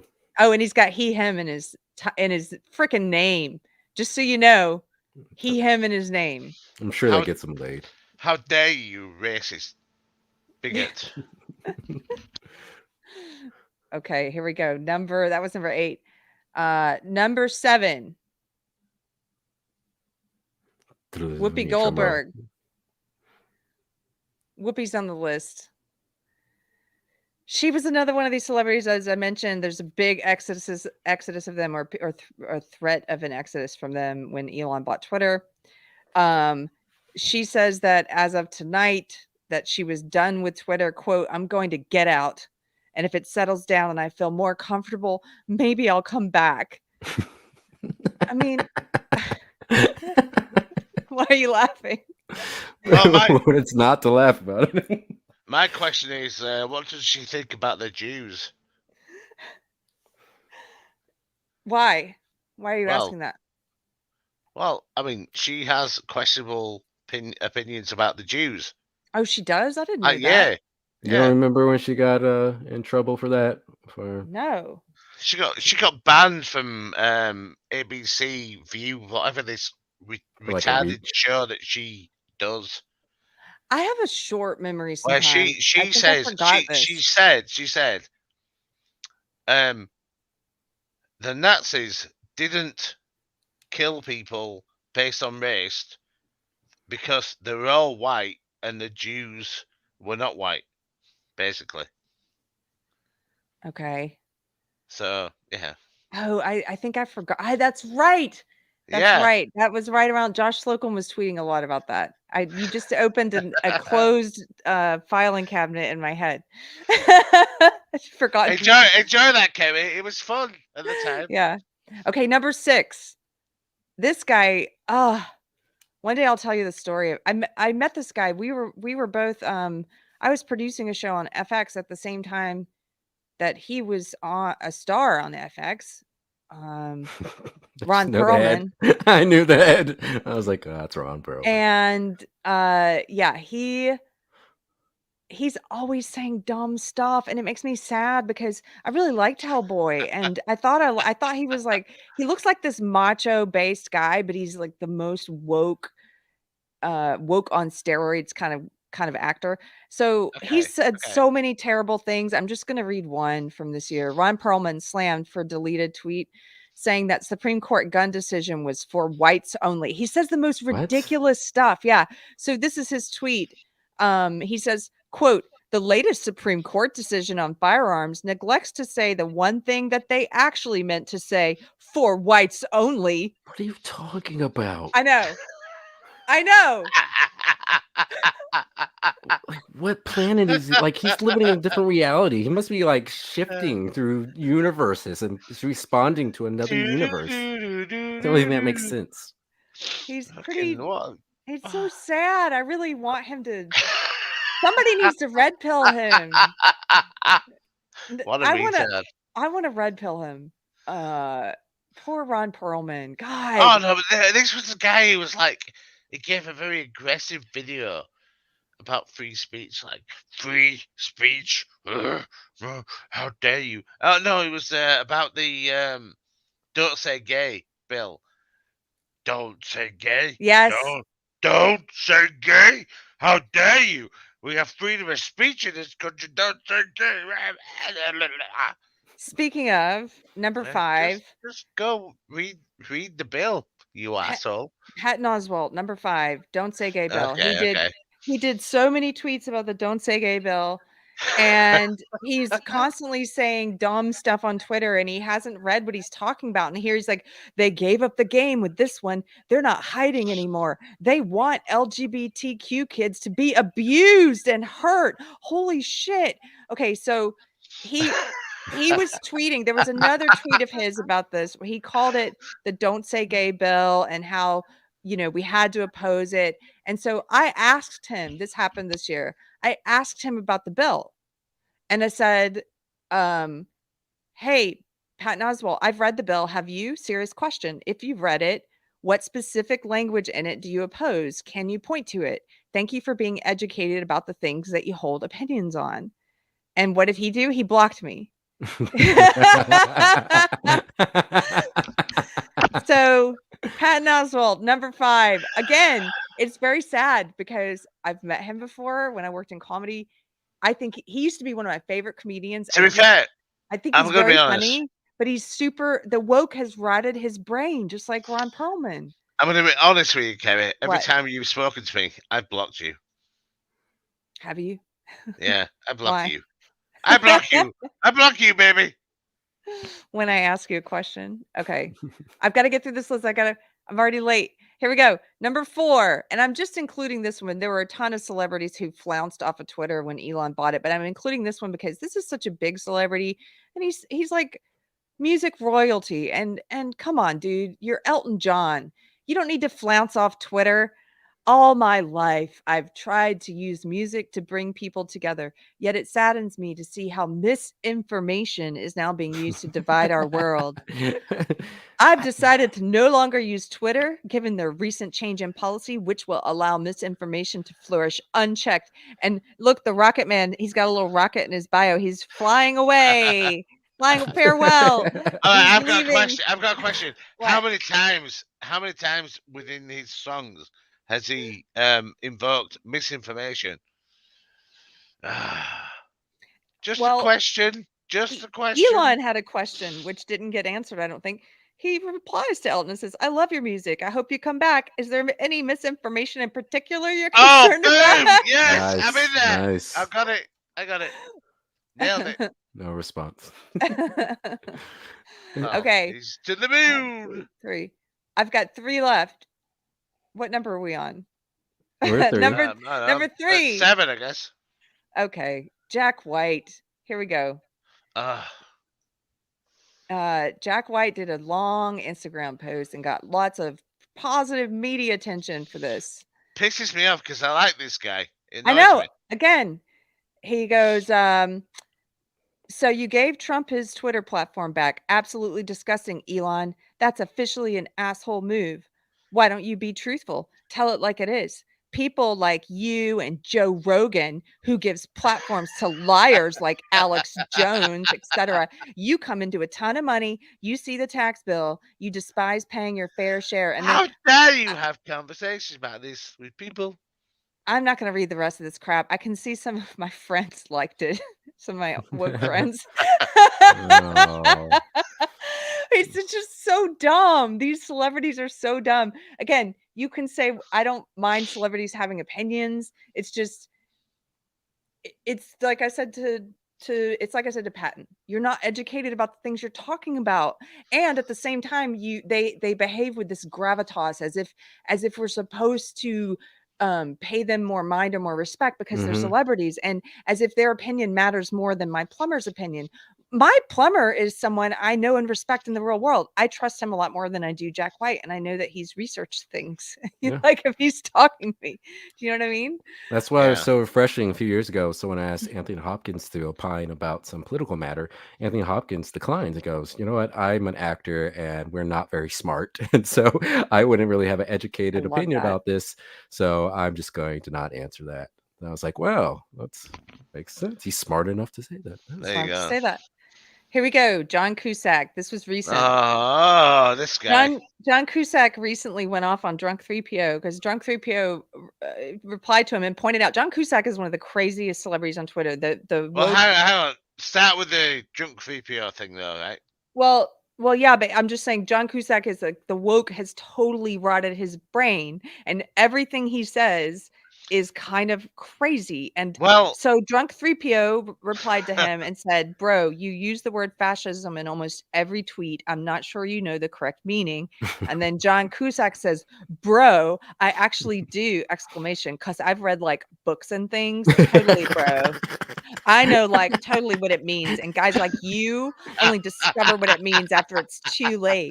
There are like documentaries and shit you can watch. That And sounds like he's joking, but I know he's not. he's not No, joking. it's And he not, also it's he tweets like this. He's terrible with grammar and punctuation. It's like so weird. I always feel Oh, like he's on drugs when he's everyone in the tweeting. chat, go follow John Cusack and tell him what fascism means.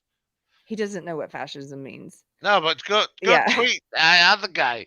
Fascism means collection of government and government power, and yeah, okay. That's another sad one because I really liked him, and I love, my $2. Like I love some of his classics, but he's terrible. Okay, number one, I gotta go. Number one, we're doing.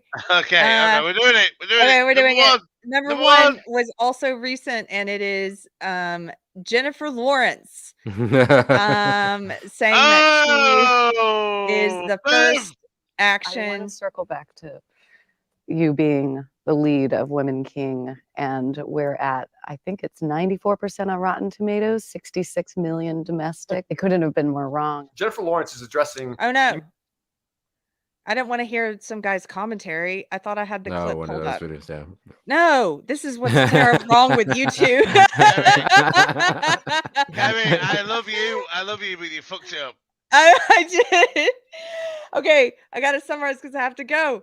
She said she was the first female action hero. Yes, Davina says we all heard it. We all know it. It's the worst. We know it. It's the worst. She doesn't know. This is the epitome of them not knowing. They're not thinking about the words that are coming out of their mouth. They're just thinking about woke virtue points. She's not actually thinking about what that means to say I'm the first action hero. She's not even hearing herself when it comes out, like they're so in their head about what kind of woke points they can get with what they're saying. That's it. Yeah, I saw Sigourney Weaver was like making fun of her. Like, oh really, Jennifer? Rightly so. Who There you put that go. up? Me. I put that up. Okay. Won the world. Let's give her a round of applause to that Jennifer Lawrence. Okay. Who is that? That was me. That was you? Oh, okay. Oh, yeah. That confused me. Okay. I gotta go. Thank you guys so much for hanging out with us. Tune in tomorrow for Kerfefe Break. Mr. Chris has been pressured into joining me. Thank you, Pirate Tomsky, our mod and special guest tonight. Thank you for sticking around for the slappies that we had to rush through. And you can join us for Kerfefe Break tomorrow. We're going to be covering the Twitter files and also my best and worst entertainment list, which is going to be a weird one. Right. Okay. Take care. Bye. By the way, on Mr. Chris, I'm going to hold you to account to watch some shit. We'll walk and talk about it. All right. No. Okay, I'll watch all of it. What was that? Okay, bye, guys. Thank you to today's sponsor, the Church on the Square of Georgetown, Texas, which happens to be my church. My church is no longer allowed to advertise on Facebook, which is unfortunate because that's how I and a lot of other church members originally found them. They've been told that they violate community standards, There's no details there of what that means, but you guys know the score. Anyway, since they're not allowed to advertise, I'm here to give them a plug. You can find them online at thechurchonthesquare.org. You can also find videos of all the sermons and some other kinds of content on their YouTube page at Church on the Square.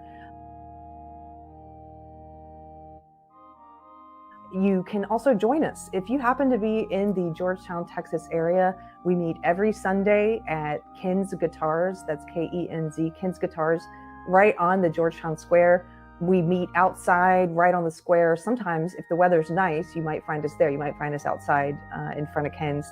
But if you're local, I hope to see you.